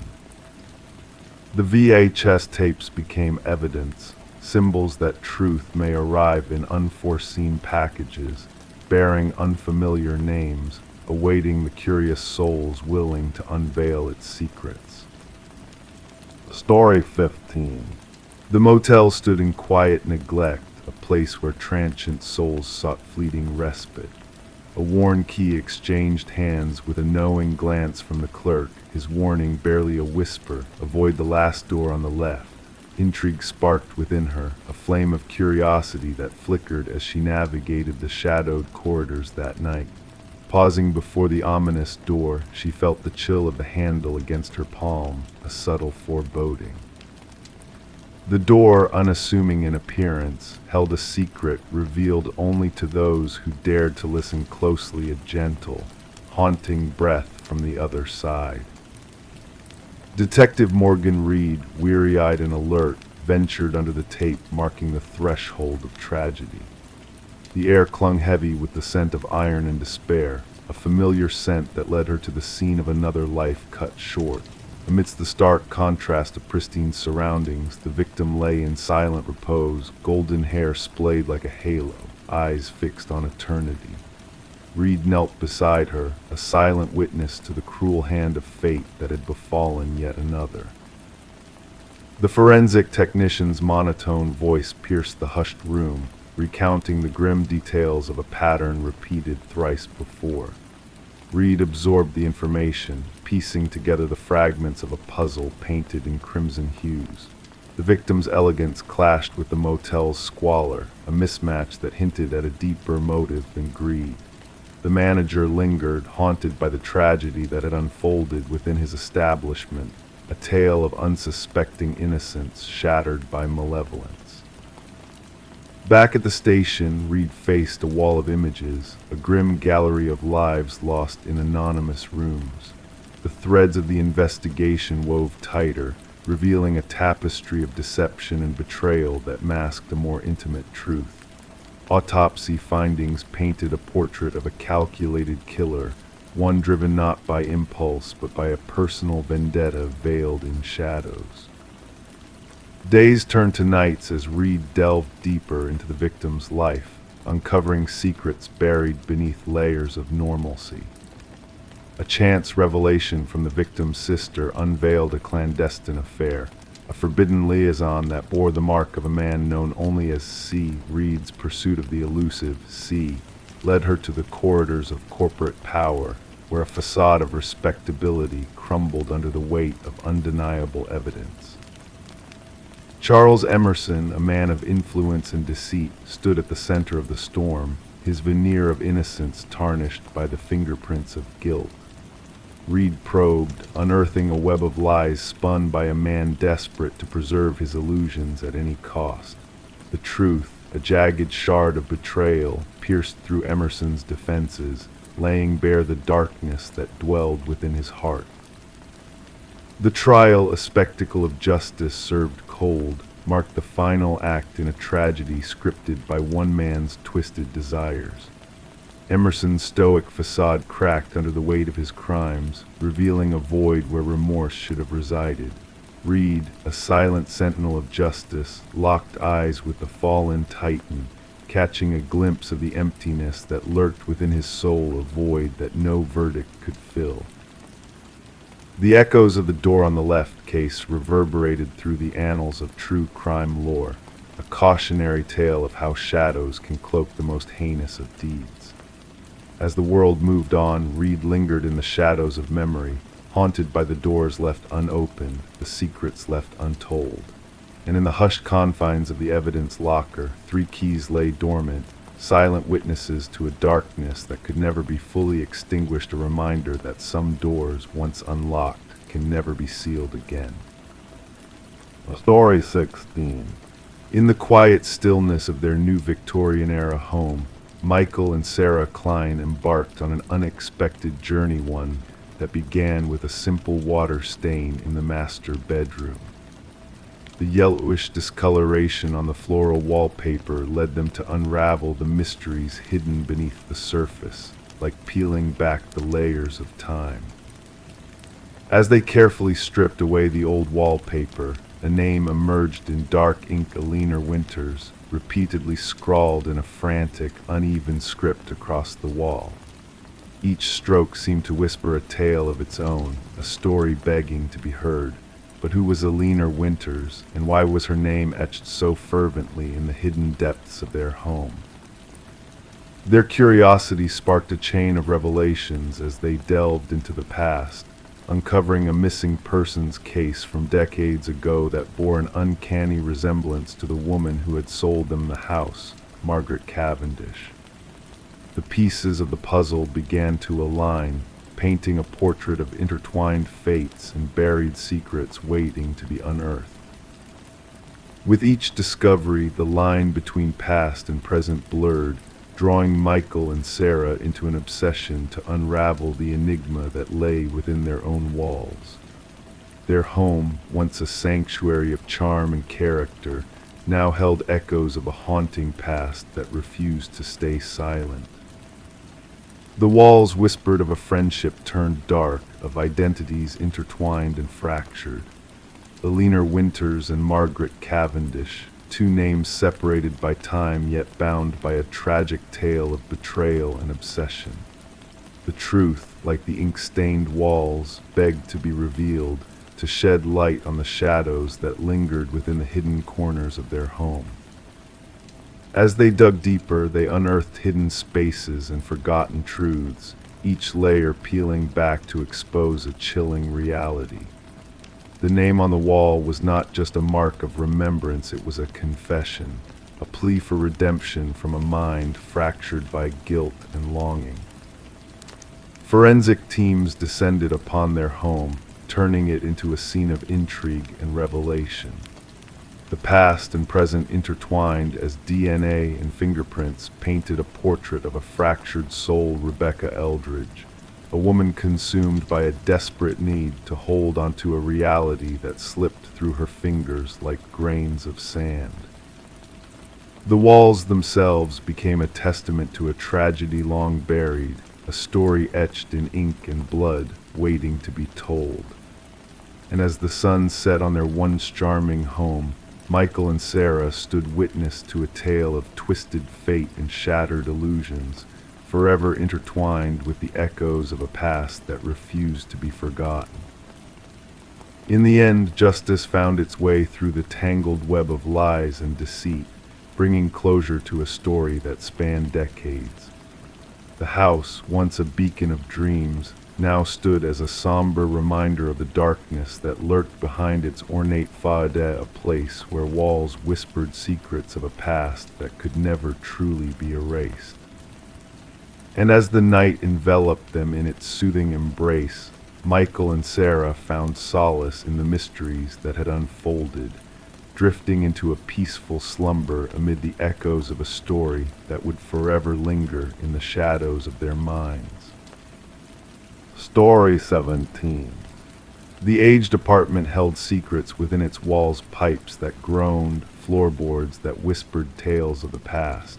Yet the new tenant, with her keen senses, discerned that the sounds she heard were not mere echoes of time.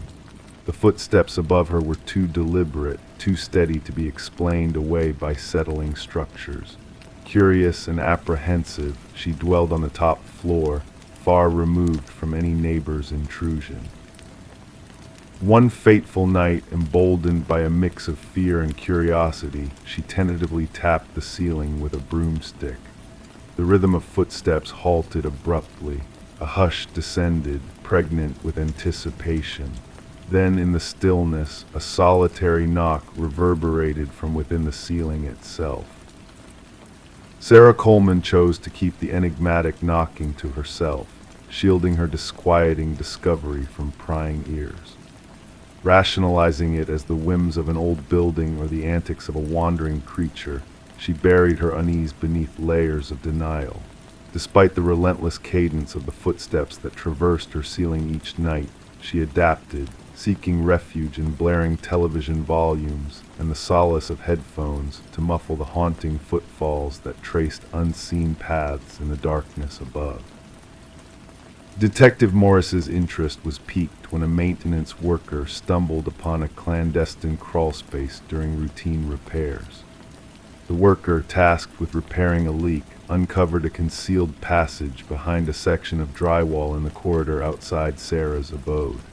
Illuminated by the beam of his flashlight, the hidden recess unveiled a makeshift living quarters, scattered food wrappers, discarded water bottles, a soiled blanket, and a weathered notebook.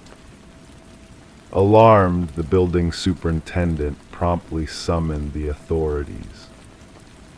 Upon Detective Morris's arrival alongside his partner, Detective Rivera, they were met with a trembling maintenance worker, his complexion drained of color. "Someone dwells within the walls," he repeated tremulously. "Someone watches." The notebook chronicled meticulous observations of Sarah Coleman, her daily routine, her visitors, her culinary preferences, her viewing habits, her intimate moments. The script, once orderly, descended into chaotic scribbles towards the final pages, interspersed with cryptic symbols. "The subject resists my influence," lamented the last entry. "She dares defy me. None can ignore me." Forensic teams meticulously combed through the crawl space, unearthing fingerprints that eluded identification in any known database. Their investigation unveiled a labyrinthine network of hidden passageways interlaced within the building's walls and ceilings, some dating back decades according to structural assessments.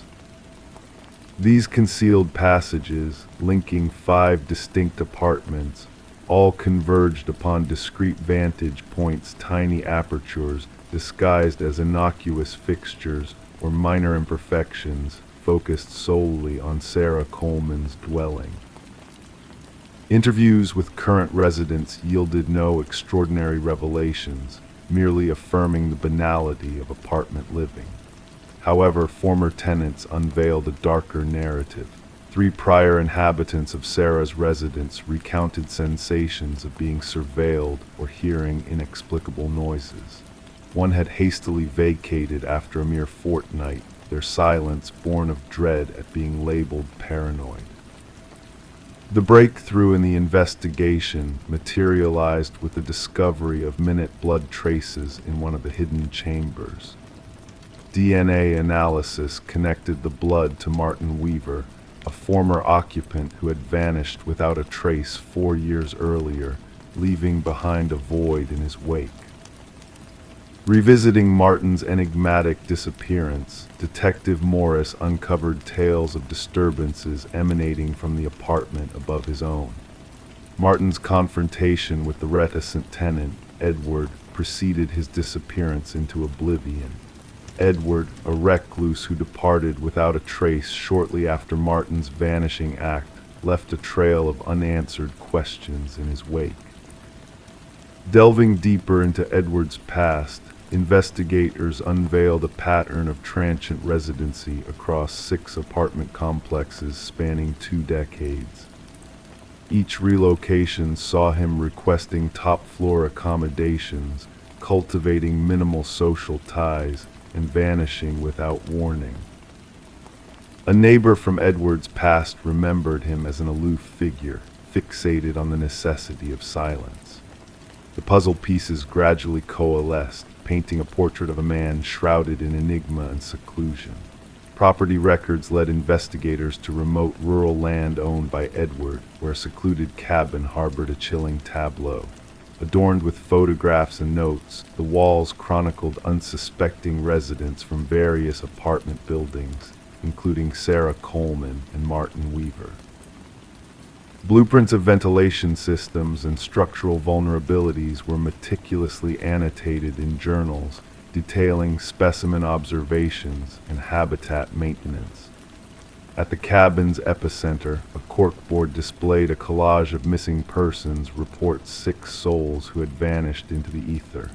Deep gouges scarred the floor beneath the board, testament to repeated, weighty drag marks. Guided by cadaver dogs, investigators unearthed freshly disturbed soil behind the cabin, revealing the grim truth of human remains interred beneath the earth's embrace. As forensic anthropologists embarked on the arduous task of identification, Detective Morris revisited Sarah's dwelling. Though the clandestine passages had been sealed, whispers of unseen stirrings persisted among the residents. During the installation of enhanced security measures, maintenance workers unearthed a curious artifact nestled in a crevice where the ceiling met the wall, a second notebook, newer than its predecessor. The initial page bore a solitary proclamation: "My old sanctuary was uncovered, but my new haven remains concealed."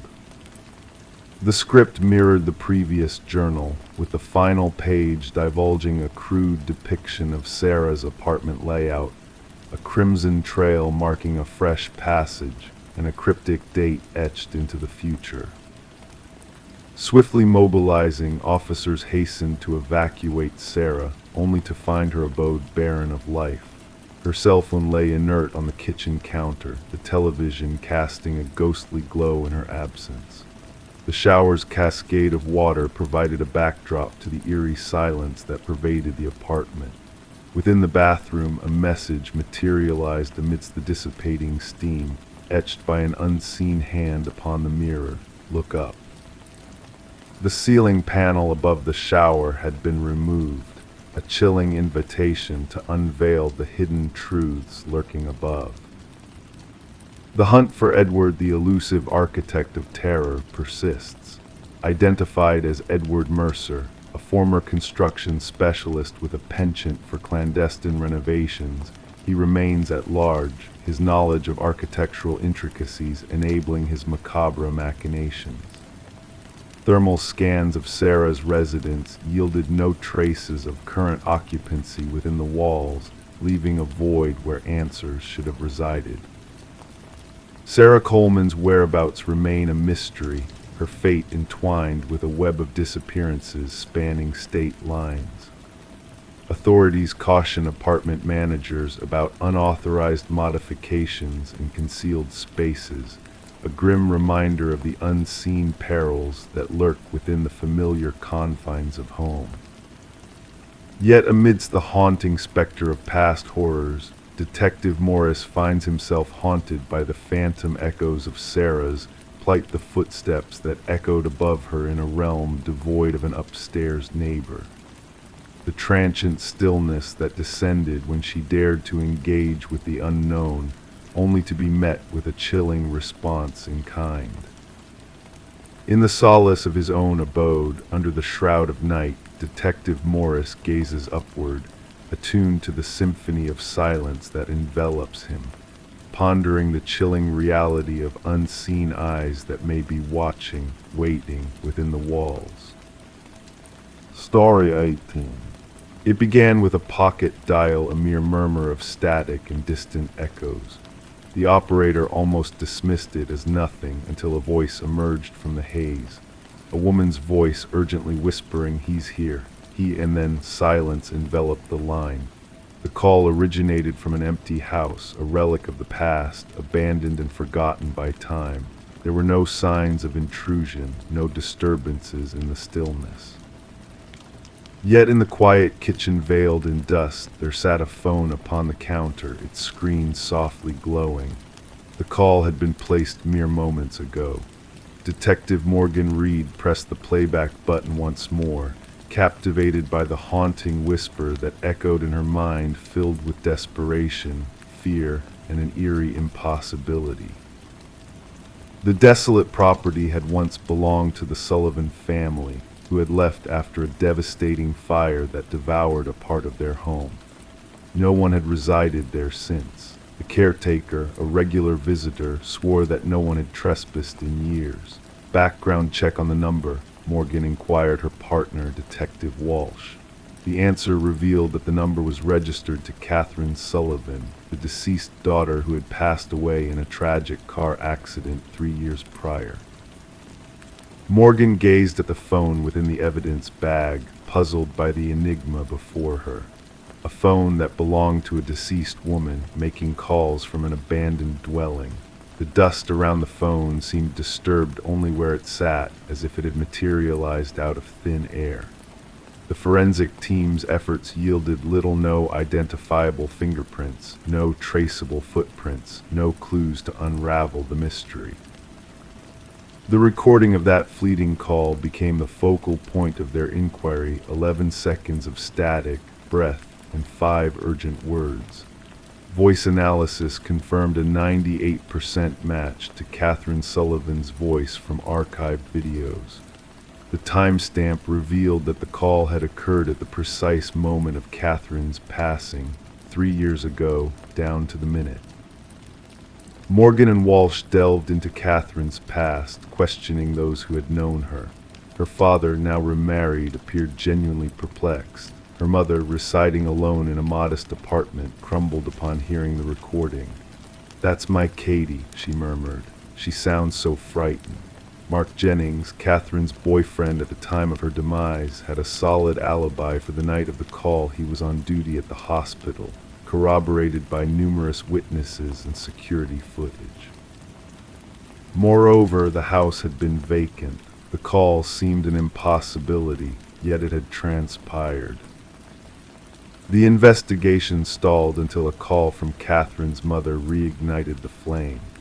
"I found something among her belongings," she trembled over the phone. "Katie kept a journal, the final entry. You must read it." Within the journal lay meticulous entries chronicling Catherine's relationship with Mark, a love that soured into control, isolation, and ultimately fear. The last words scribed read, "He discovered my intentions. His rage knows no bounds. If harm befalls me, it won't be accidental." Confronted once more, Mark's composure faltered under the weight of the journal's revelations. "You believe I harmed Katie because of her words. That's no proof," he asserted. "The accident report places you at the scene before emergency services," Morgan pointed out. "How did you know where to look?" His complexion drained. "I told you I was concerned." Revisiting the accident site, investigators ordered a scan of the grounds with ground-penetrating radar. Beneath the surface, 20 feet from the crash site, lay Catherine's actual phone. The device found in the house was her spare, kept at her parents' residence. Examination of the buried phone unveiled erased texts between Catherine and her sister on the night of her demise. "Mark's onto my plan. He's tailing me in his car. And later, he's driving me off the road." The medical examiner scrutinized autopsy photos once more. The injuries bore witness to more than a mere collision, defensive wounds, signs of strangulation. When law enforcement descended to apprehend Mark, he had vanished. His dwelling held relics of Catherine, a shrine constructed with pilfered mementos, photographs, and articles chronicling her demise. Among his possessions lay software for audio manipulation and scripts detailing the creation of the phantom call, weaving Catherine's voice from the past. Call, a twisted spectacle to relive his crime, a charade to baffle investigators and the grieving Sullivan family. The inquiry expanded to unearth 2 additional cases where Mark had been present as an emergency responder. 2 more young women, their passings deemed accidents, now cast under suspicion. 6 days into the hunt, officers sighted Mark's vehicle parked by the Sullivan house. Inside, he sat in the kitchen, fixated on a phone akin to Catherine's. He offered no resistance upon arrest. "She wouldn't be silenced," he disclosed to Morgan during interrogation. "Even after I silenced her physically, she persisted, accused me. I needed her voice to echo, to sow doubt. A specter can't testify against me."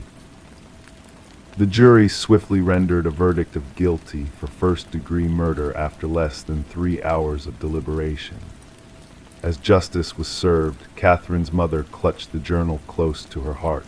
Closure had come not through spectral means, but through the voice Catherine had left a testament in ink, her fears immortalized, her final plea for safety. The phone from the abandoned house now rests in the evidence vault. Occasionally, officers swear they hear its phantom ring, though its power source was long removed.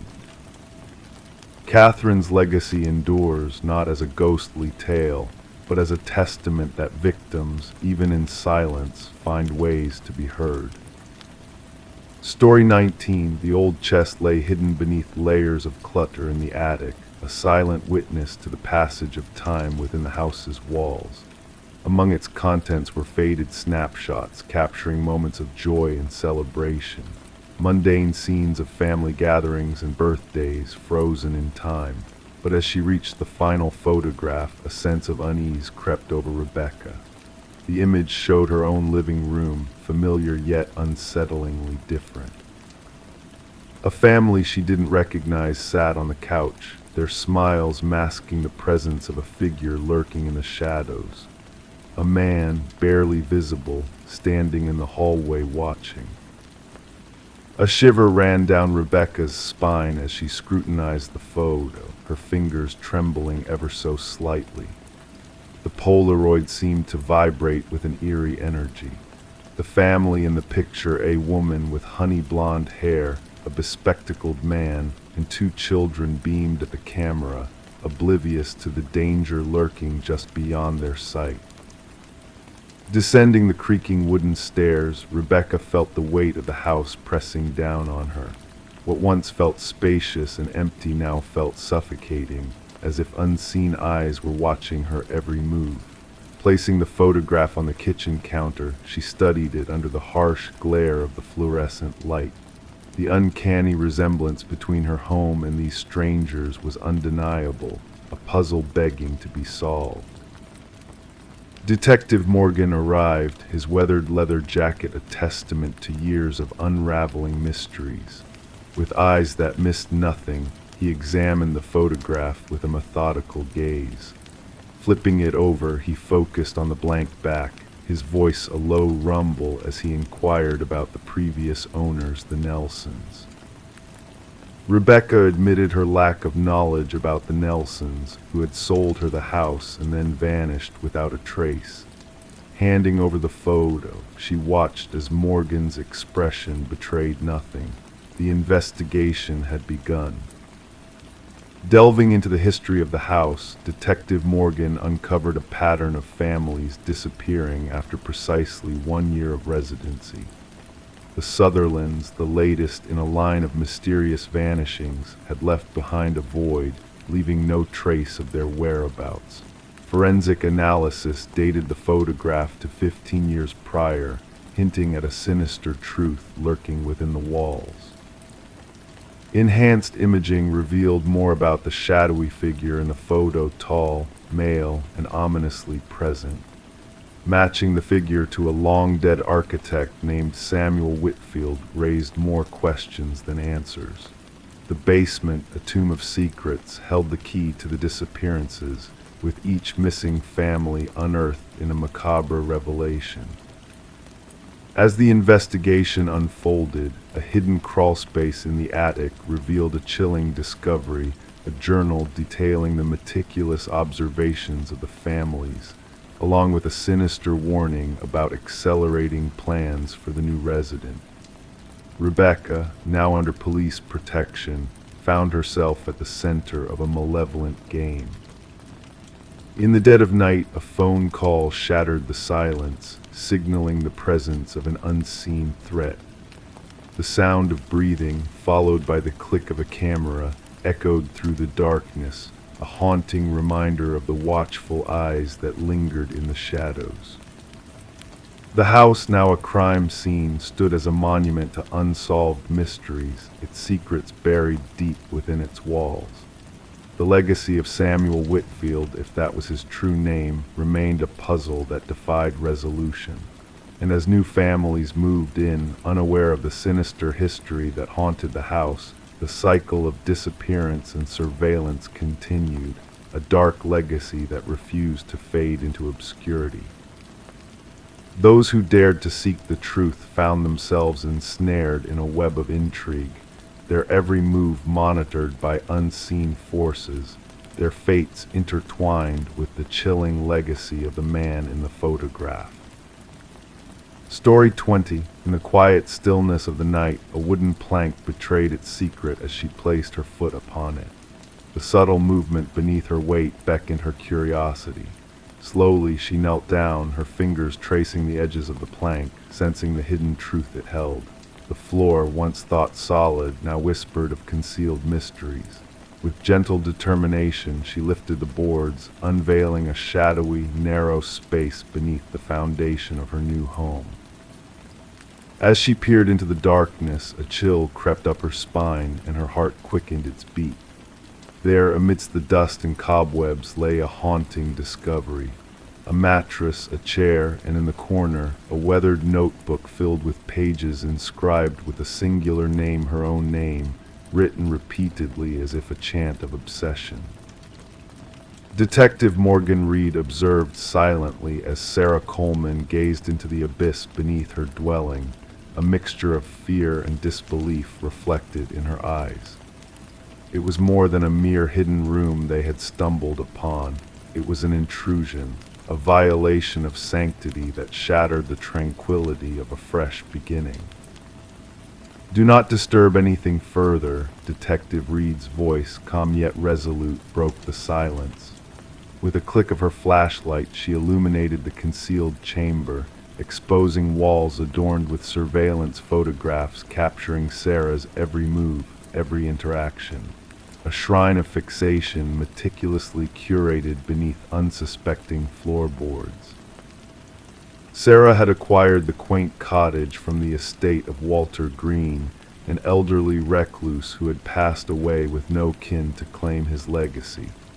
The property, vacant for months, had seemed a haven of charm in need of minor refurbishment. No hint of the hidden chamber had surfaced during inspections or transactions. "I never met him, the previous owner," Sarah's voice trembled. "The neighbors spoke of his reclusiveness. I was told the basement was sealed off long ago. The inspection report never mentioned this." The arrival of crime scene investigators marked the descent of reality into the realm of nightmares. Every corner was scrutinized, every item catalogued, as the mattress, chair, and disturbing notebook were extracted from the clandestine space. Forensic analysis uncovered a plethora of fingerprints, all belonging to Walter Green, scattered throughout the hidden chamber, painting a portrait of obsession. The investigators unraveled a timeline that sent shivers down their spines. Walter had been surveilling Sarah for years prior to his demise, shadowing her mundane routines, blending into the backdrop of her life without her slightest awareness. The depth of his fixation hinted at a darker purpose, a sinister plot waiting to unfurl. During a pivotal interview with Walter's former colleague from the local shopping center maintenance department, a revelation surfaced. The man, uneasy and restless, divulged fragments of Walter's fixation, his cryptic proclamations of possession and belonging that had gone unnoticed as idle chatter until now. A key discovered in Walter's untouched workplace locker led Detective Reed to a storage unit registered in his name.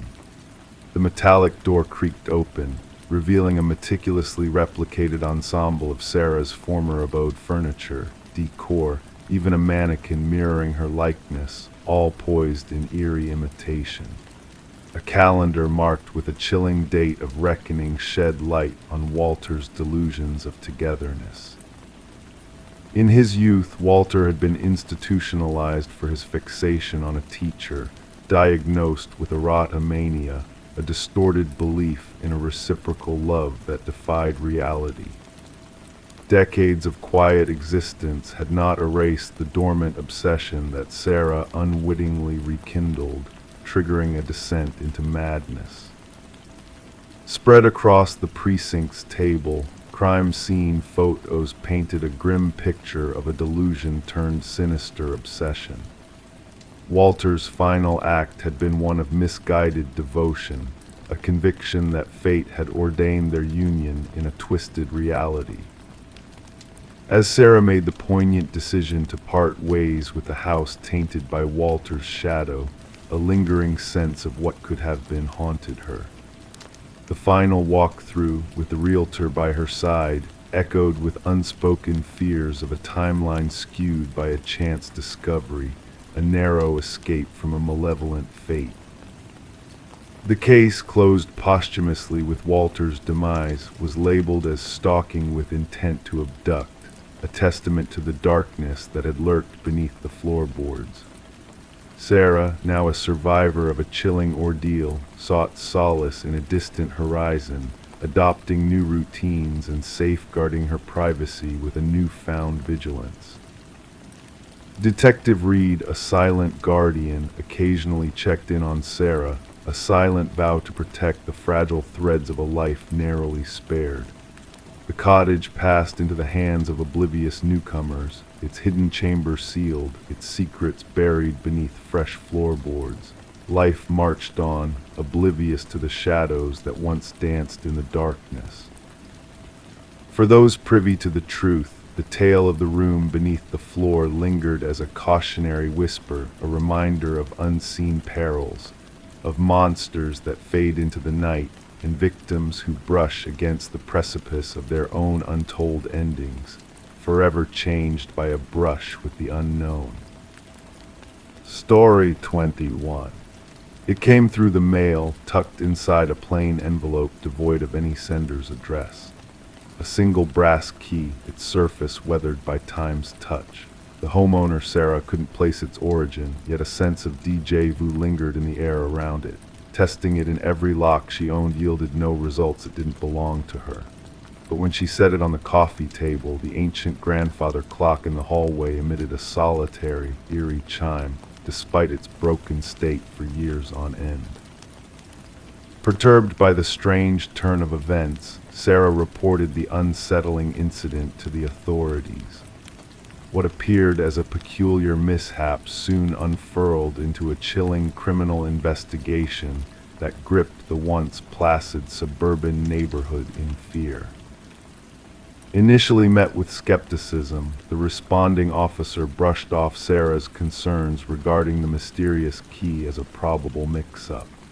However, Sarah's gut feeling of unease persisted. Reluctantly, the officer accepted the key as evidence, placing it in a small evidence bag that would later prove pivotal in a sprawling inquiry.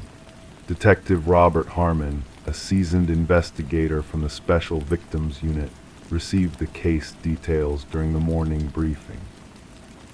With years of experience, Harmon possessed an instinct for cases that transcended their innocuous beginnings. The unassuming brass key sat on his desk, seemingly ordinary, yet exuding an unsettling aura.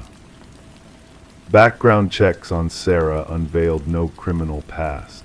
A retired high school English teacher, widowed with grown children residing across the country. No red flags in her financial records, communication logs, or online presence. She seemed exactly as she portrayed an unwitting recipient of something ominous. Forensic analysis revealed only Sarah's fingerprints on the key. The envelope divulged no clues except for a standard postmark from the regional distribution center. No DNA traces, no discernible evidence. The key itself, a run-of-the-mill Schlage, worn with age and likely several years old. A breakthrough emerged unexpectedly when Detective Harmon decided to cross-reference the key's unique bidding pattern with the department's database. A cold case from 7 years prior documented the same key pattern linked to a storage unit where investigators had uncovered a grisly scene of blood-stained carpet, tools for cutting, and photographs of unidentified women. The original investigation had hit a dead end due to a lack of evidence to identify a suspect. Dusting off the old case files, Harmon discovered that the key belonged to a storage unit rented under a false identity, paid for in cash. Surveillance footage had long been erased, and the evidence collected had only led to partial DNA matches with no hits in criminal databases. The photographs from the storage unit depicted 5 women, all seemingly unconscious. Only 3 had been identified during the initial investigation, reported missing but never located. Their cases remained unsolved, categorized as suspected homicides without bodies. Sarah Miller couldn't recognize any of the women in the pictures. As the investigation progressed, Sarah's anxiety heightened, prompting her to fortify her home with additional locks and a security system. The looming question lingered: why target her with this key? Harmon ordered a fresh analysis of the existing evidence using modern techniques. The partial DNA sample was expanded and run through genealogical databases, resulting in a distant familial match, a second cousin twice removed from the suspect. Tracing back through family trees led investigators to Harold Jenkins, a former neighbor of Sarah's who had relocated 6 years earlier. Jenkins' current whereabouts remained a mystery. Digging deeper, it was discovered that he had been a substitute teacher at the same school where Sarah worked, though their interactions were minimal on record. Jenkins displayed sporadic employment history, unexplained gaps, and frequent moves. Nothing suspicious arose from his former residence upon inspection.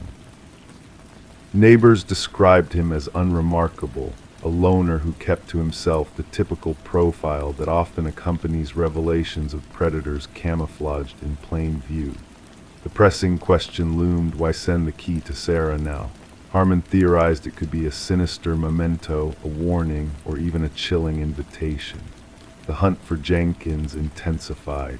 His driver's license had expired, with no financial activity or digital footprint to trace. His deliberate lack of traceable breadcrumbs suggested a conscious effort to evade detection. The true horror of the case unraveled when authorities delved into a secluded cabin registered under Jenkins' deceased mother's name.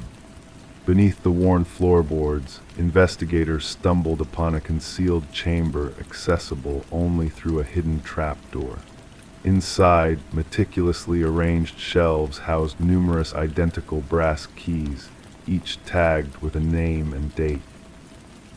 5 keys matched the women from the photographs, while the remaining 27 keys hinted at a harrowing number of additional victims unknown to law enforcement. Buried behind the cabin, forensic teams unearthed human remains, leading to weeks of excavation as more bodies were discovered in various stages of decay. Sarah was placed under constant protection as the nationwide manhunt for Jenkins expanded. Behavioral experts suggested that the key symbolized a twisted gesture, a way for Jenkins to select Sarah as an audience for his atrocities.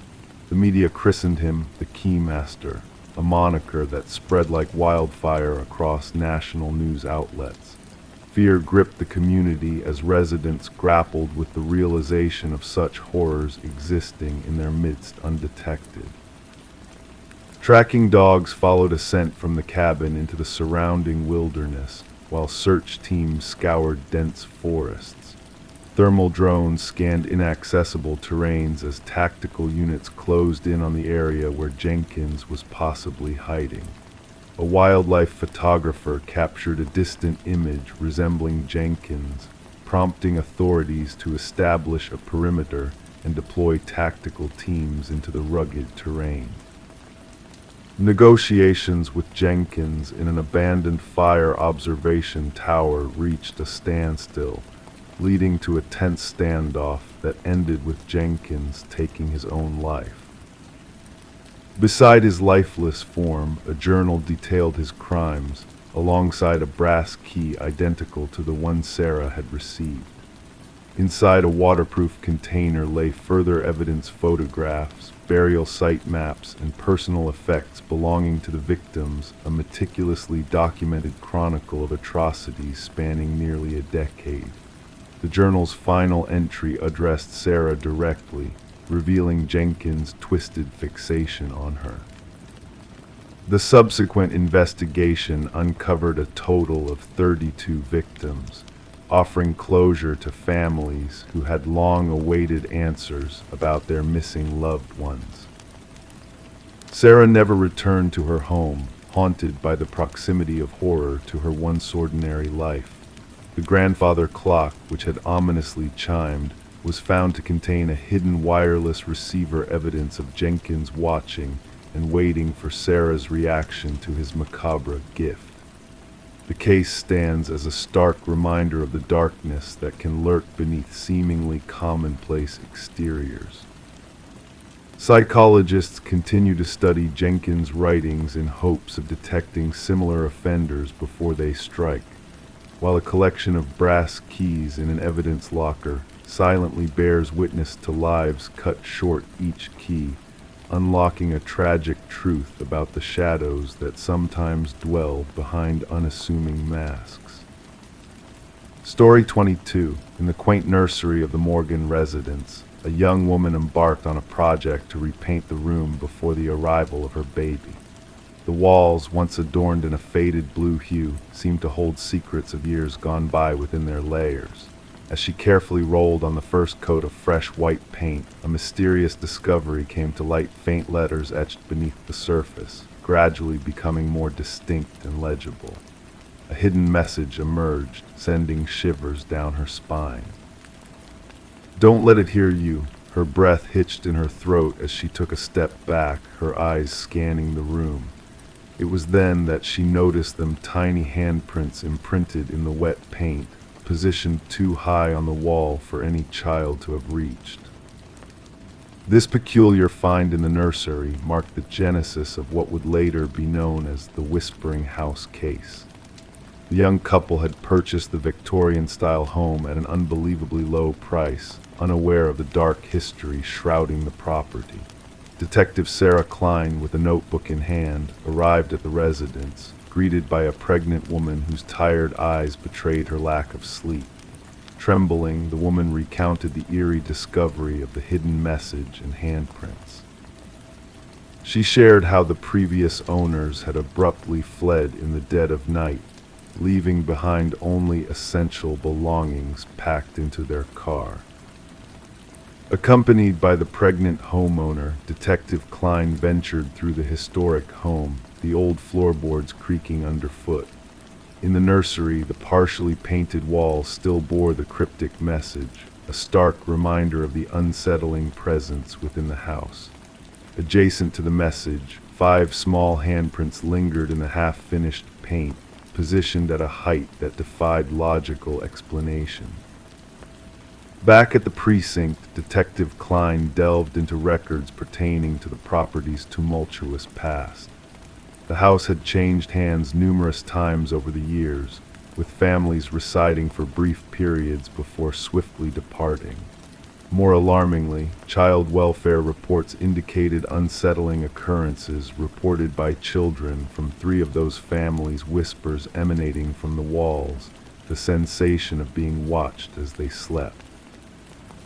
Further investigation revealed a chilling connection to Alina Blackwood, the former owner who ran an orphanage on the premises during the early industrial era. 5 children under her care had mysteriously vanished, presumed to have run away. However, upon Alina's passing, a sealed room was discovered hidden behind the nursery wall, containing children's belongings but no remains. The case had been consigned to the shadows of history, buried within dusty archives. As Detective Klein unraveled the threads of the past, a disturbing pattern emerged. Each family that had resided in the house reported uncanny events, toys moving on their own, laughter echoing through empty corridors, and drawings materializing on walls. But it was the recurring message, uncovered during nursery repainting, that sent a shiver down the detective's spine. The handwriting matched Alina Blackwood's, and the handprints, identical in size and placement, hinted at a malevolent force lingering within the walls. The investigation took a macabre turn when ground-penetrating radar unveiled anomalies beneath the basement floor.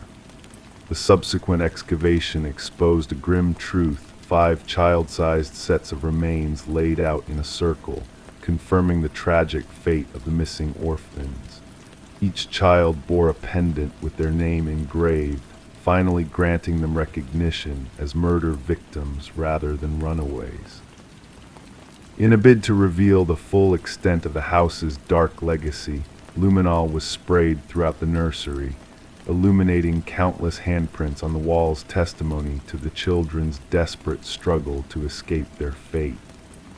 Alina's journals, unearthed from county archives, unveiled her twisted motives of seeking eternal youth through the children's life force. With the closure of the case and the proper burial of the victims, the house stood silent and forsaken, its walls holding memories too sinister to erase. Though the nursery walls were demolished in an effort to cleanse the space, workers reported eerie whispers echoing from the rubble, prompting them to flee at the end of each day.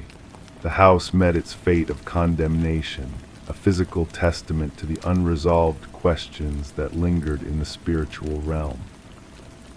Among the remnants of the investigation, Detective Klein retained a haunting photograph, a vision of 5 glowing handprints in the darkness, a stark reminder that some horrors leave an indelible mark that transcends time and paint. Story 23. The tale began with the unsuspecting new homeowners, who brushed off the crackling of the old intercom system as a mere quirk, a remnant of the past reawakened but left to fade into obscurity. Little did they know, the echoes of time held secrets long buried within the walls of the Victorian manor they now called home. One fateful night, curiosity tugged at the husband, prompting him to press the dusty button. A whisper like a ghostly breath crackled through the ancient speaker, sending shivers down his spine. "Why did you come back?" The words hung heavy in the air, perplexing and haunting. Startled, he turned to his wife, only to find her equally taken aback. "I never said that," she murmured, her voice barely above a whisper. The mystery of the intercom system, once a charming feature, now cast a shadow of unease over their tranquil abode. Daniel and Meredith Parker, drawn to the manor's rich history and vintage allure, had sealed the deal on the property without fully comprehending the weight of its past. The creaking floors and whispering walls held stories untold, waiting to be unraveled by those willing to listen. Detective Sarah Reeves, with her keen intuition and a dash of skepticism, arrived at the property under the cloak of nightfall. The gravel beneath her tires whispered secrets of its own as she approached the looming structure, a silent sentinel among the ancient oaks. Daniel, his face drained of color, recounted the eerie events that had unfolded since their arrival. The intercom, once a source of nostalgic charm, had become a conduit for something otherworldly, a voice from the shadows of yesteryears. In the dimly lit living room, Meredith clutched a steaming mug, her eyes reflecting a mix of fear and determination. "We found something behind the wall," she revealed, her voice steady yet tinged with apprehension. A hidden chamber, a forgotten journal, and the chilling words of a woman lost to time. The journal, its pages brittle with age, spoke of Alina and Vincent, a pair bound by marriage but divided by darkness. Detective Reeves traced the lines of inked confession, feeling the weight of Alina's fears etched into the yellowed parchment. As the truth of the past unraveled, a tale of betrayal and tragedy emerged from the depths of the manor's history. Alina, silenced by the hands of her husband, had found a voice through the crackling intercom, a spectral echo of a love twisted into malevolence. Vincent Blackwood, the architect of deceit, sat withered and remorseless as the evidence stacked against him, a lifetime of lies laid bare in the harsh light of justice. The courtroom echoed with the ghostly whispers of a woman long gone, her presence a specter haunting the halls of the guilty. The house, a silent witness to the crimes of the past, stood stoic as the dark chapter closed. Daniel and Meredith, burdened by the weight of secrets too heavy to bear, bid farewell to the manor, leaving behind the echoes of a tragedy that time had failed to erase. The whispers of the intercom, now silenced by the passage of time, lingered in the memories of those who dared to listen. Detective Reeves, a silent guardian of the truth, drove past the manor on moonlit nights, the wind carrying echoes of a story that refused to be forgotten.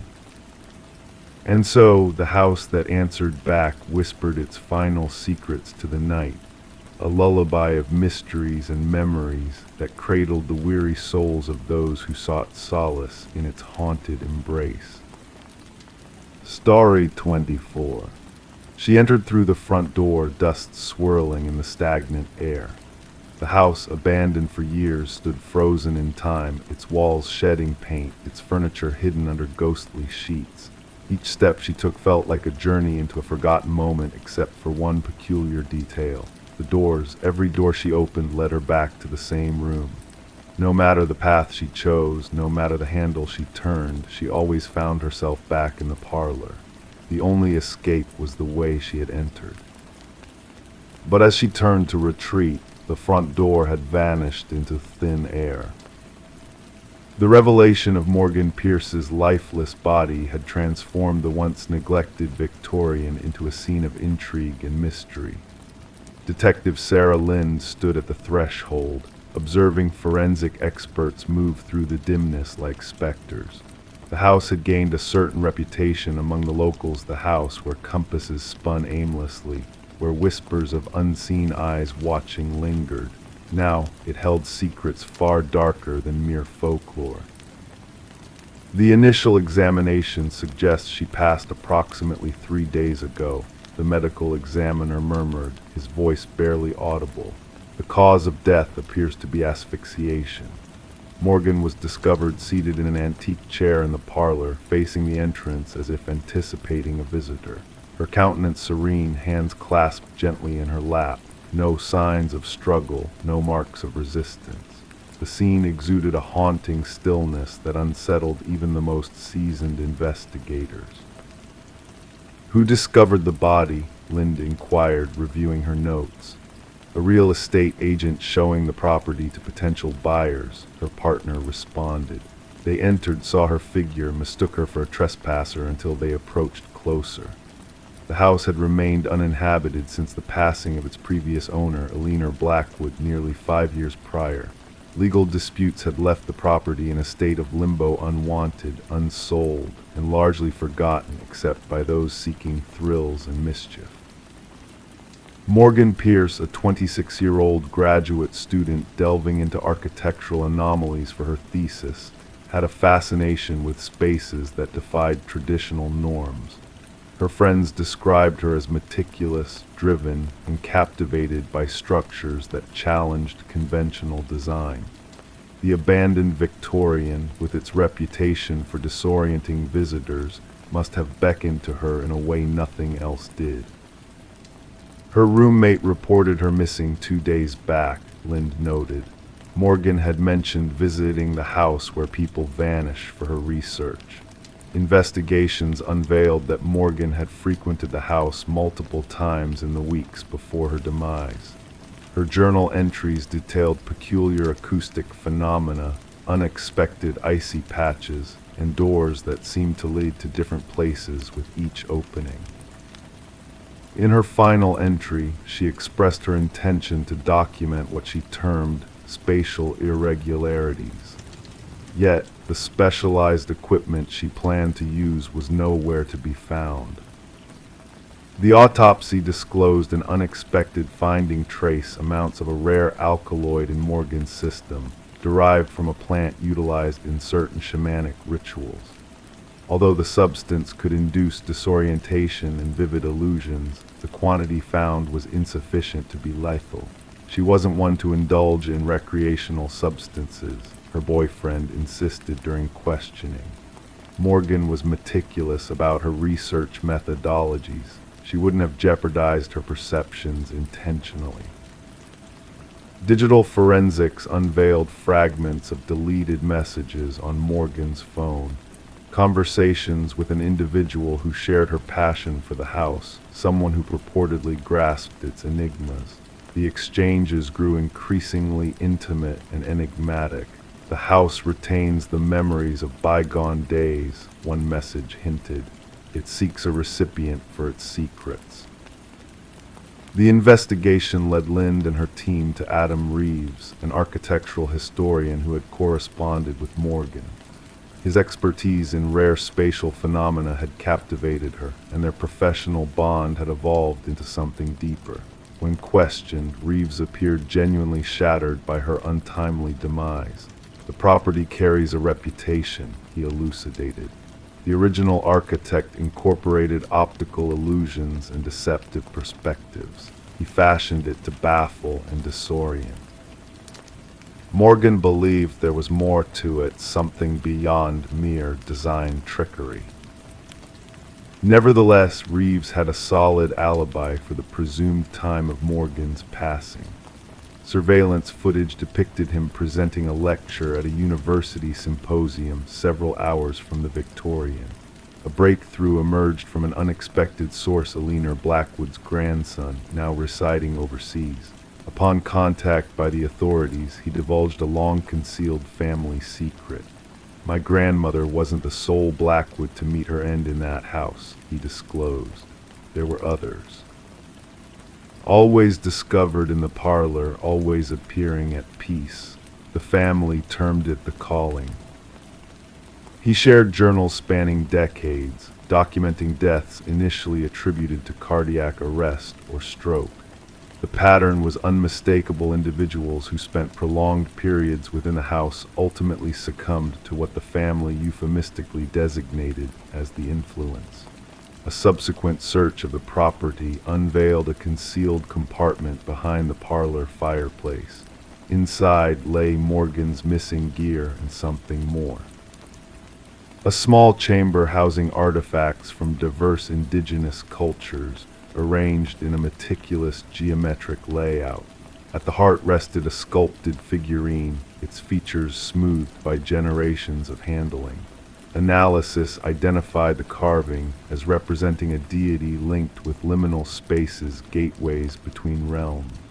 Residues on the objects matched the alkaloid discovered in Morgan's system. The case took a chilling turn when forensic analysis of dust patterns within the house indicated another presence during Morgan's demise. Partial fingerprints, unlike Morgan's or any known visitors, were retrieved from doorknobs throughout the dwelling. 3 weeks into the inquiry, Adam Reeves was discovered deceased in his residence.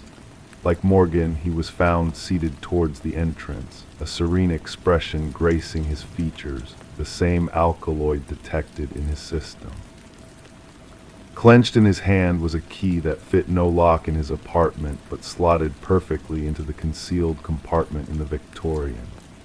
In his final correspondence, sent to himself as if preserving a testament, Reeves inscribed, "The house doesn't ensnare you physically, it ensnares your perception. Morgan was correct, the doors guide you where they always have, yet something tricks you into believing you're navigating in circles. Once you unveil the truth, you can depart at any time. But by then, you've no desire to." The case remains unsolved, categorized as suspicious deaths under scrutiny. The Victorian has since been condemned, its access sealed off by the authorities. Nonetheless, whispers persist of flickering lights glimpsed within on certain nights and of visitors who enter without ever exiting. Some locals assert that the house claims those who delve too deeply into its mysteries. Others speculate that Morgan and Reeves stumbled upon something ancient and potent, something residing in the interstices between conventional reality. The verity remains as elusive as an exit in a house where every door leads back to the start. Story 25. In the heart of the city, there stood a quaint coffee shop that held a secret known only to a select few. For years, a mysterious man frequented this establishment, his presence as constant as the rising sun. Each day, he would occupy the same table in the corner, a silent observer amidst the bustling chatter and clinking of cups. The barista recognized his face, a familiar yet enigmatic figure who never shared his name with anyone. He was a ghost in plain sight, a riddle wrapped in a mystery. But then, one day, he failed to materialize at his usual spot. Concerned, the police were called to investigate. At the vacant table, they discovered a forgotten wallet, left behind like a breadcrumb in a forest of questions. Inside the wallet lay a driver's license with a photo, but the spaces meant for a name and address were eerily blank, devoid of any identifying information. Reviewing the security footage, Detective Sarah Mercer delved into the enigma of the man now known as John Doe. The recordings showed his ordinary entrance into the coffee shop, his routine order of black coffee, and his quiet contemplation by the window. But then, the inexplicable happened. He vanished into thin air, leaving behind a void in the fabric of reality. As Mercer delved deeper into the case, she encountered a series of perplexing clues that only deepened the mystery. The wallet contained no traceable personal details, The credit cards led to nowhere, and the business card whispered secrets in a silent language. The notebook left on the table held cryptic symbols and unfamiliar writings, a puzzle that defied decryption. Architectural sketches within its pages depicted structures that existed only in the realm of imagination, adding another layer of intrigue to the unfolding enigma. The investigation led Mercer to a revelation: the mirror that hung in the coffee shop, an ancient artifact with a hidden purpose. Its ornate frame bore symbols reminiscent of those in John Doe's notebook, hinting at a connection that transcended mere coincidence. When the mirror was finally removed from its place on the wall, a hidden chamber was revealed, a space frozen in time where identical wallets and a journal chronicling decades of experimentation lay in wait. The journal spoke of temporal manipulation and reality bending, of windows between worlds and the fragile boundary between existence and oblivion. As the truth unfurled like a tattered scroll, strange occurrences began to plague the surroundings of the coffee shop. Reflections moved of their own volition, phantom figures appeared where none should be, and the boundaries of perception blurred like ink on wet paper. A chance encounter with an elderly physicist unveiled the final piece of the puzzle. The man who didn't exist was, in fact, a brilliant scientist lost to the annals of time. Daniel Weston, a pioneer in quantum theory, had delved too deep into the mysteries of the cosmos and had become a casualty of his own curiosity. In a climactic revelation, Mercer witnessed the impossible: a duality of existence, a fractured reality reflected in shattered glass. The experiment of Daniel Weston had reached its conclusion, the window between worlds sealed shut, leaving behind a void where once a man had stood. And so, the case of the man who didn't exist faded into legend, a whispered tale of a lost soul caught between dimensions. The coffee shop, a silent witness to secrets beyond mortal comprehension, closed its doors as the shadows of the past lingered in the air. Detective Mercer, haunted by the echoes of a life unlived, retreated from the world of badges and regulations.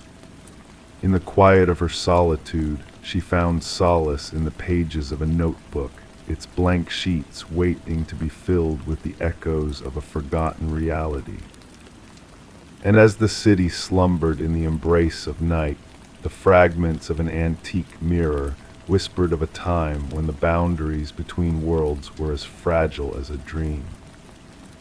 Story 26. In the quiet stillness of the night, a house stood silent, its walls holding secrets of the past. For years it remained vacant, a ghostly reminder of a young woman who vanished without a trace. Neighbors whispered of her disappearance, of how the bedroom had been locked from within, untouched by time. When the new tenants arrived, drawn by the lure of affordable rent in a quiet neighborhood, they uncovered the mystery that lay dormant within the walls. The bedroom door, once sealed shut, now creaked open, revealing a scene frozen in time. The air inside was heavy with the weight of years, the scent of dust mingling with an elusive something, a hint of a story waiting to be told.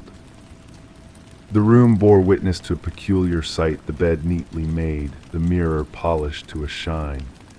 But it was the desk that held a silent vigil, a solitary candle, its flame long extinguished, leaving behind a trail of wax like teardrops frozen in time. And there on the desk lay a notebook, its pages open to a world of inked secrets. Detective Morgan, with a quiet determination in his eyes, sifted through the notebook's pages, each one a piece of a puzzle waiting to be solved. The handwriting, delicate and precise, belonged to Elise Winters, a name lost to the whispers of the past. Her words danced across the pages, leading to a final entry, a message of fear and foreboding etched in ink. I know he's watching me tonight, the words echoed through the room, a haunting reminder of a truth long buried. Detective Morgan, a seeker of hidden truths, knew that the answers lay within the confines of these walls, waiting to be unearthed. As forensic technicians combed the room for clues, a tale of deception and betrayal began to unravel.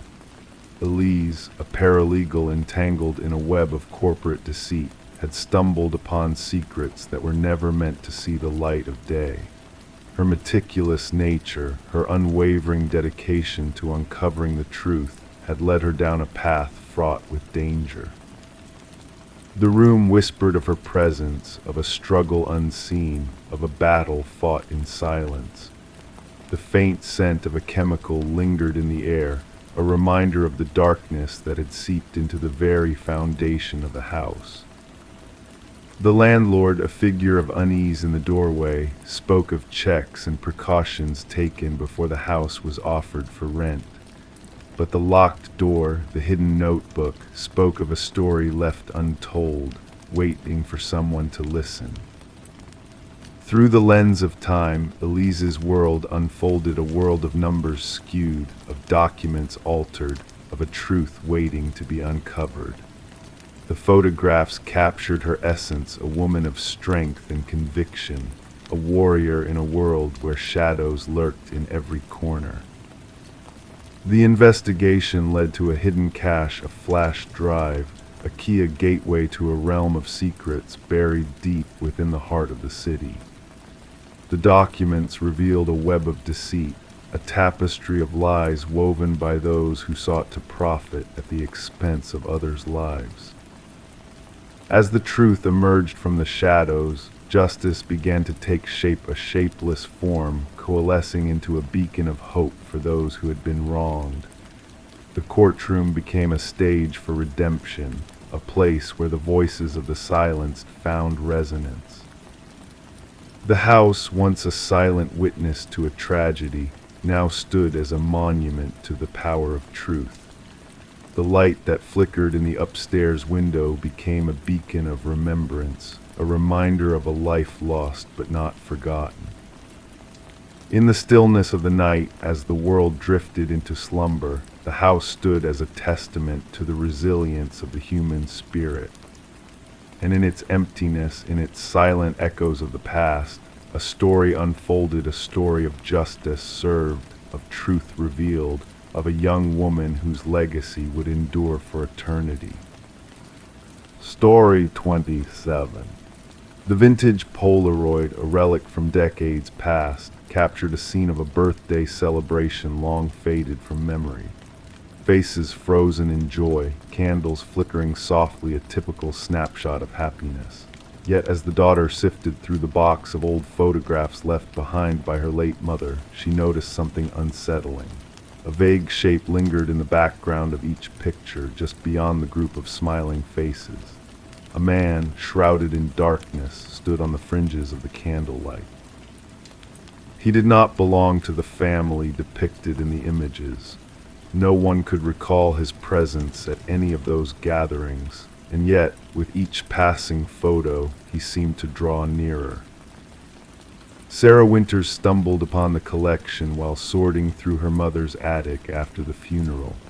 A simple cardboard box labeled Memories held a treasure trove of faded snapshots capturing moments of joy and togetherness from her childhood. What should have brought comfort and nostalgia instead unleashed a haunting mystery. In the first photograph, the mysterious figure was barely discernible, a shadowy silhouette lingering at the edge of her 7th birthday party frame. By the next photo, he had moved closer, now inside the room, and in the following image, he stood ominously behind her uncle, unnoticed by anyone else in the picture. Shaken by this discovery, Sarah reached out to her father, her voice quivering as she described the enigmatic man lurking in the background of every photograph. His response was a stunned silence, followed by a sharp inhale. "Who is this man, Dad?" she pressed. "Why is he in all these pictures?" Her father's voice trembled as he denied any knowledge of the mysterious figure, insisting that only family members should appear in those cherished memories.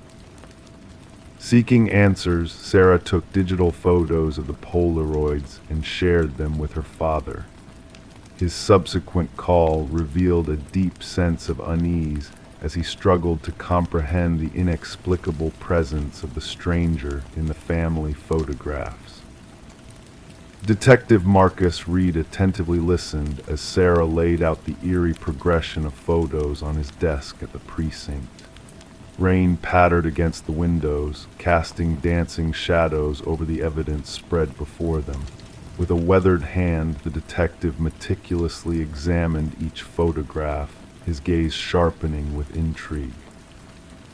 "And no one recognized this individual?" he inquired, his voice calm yet laced with curiosity.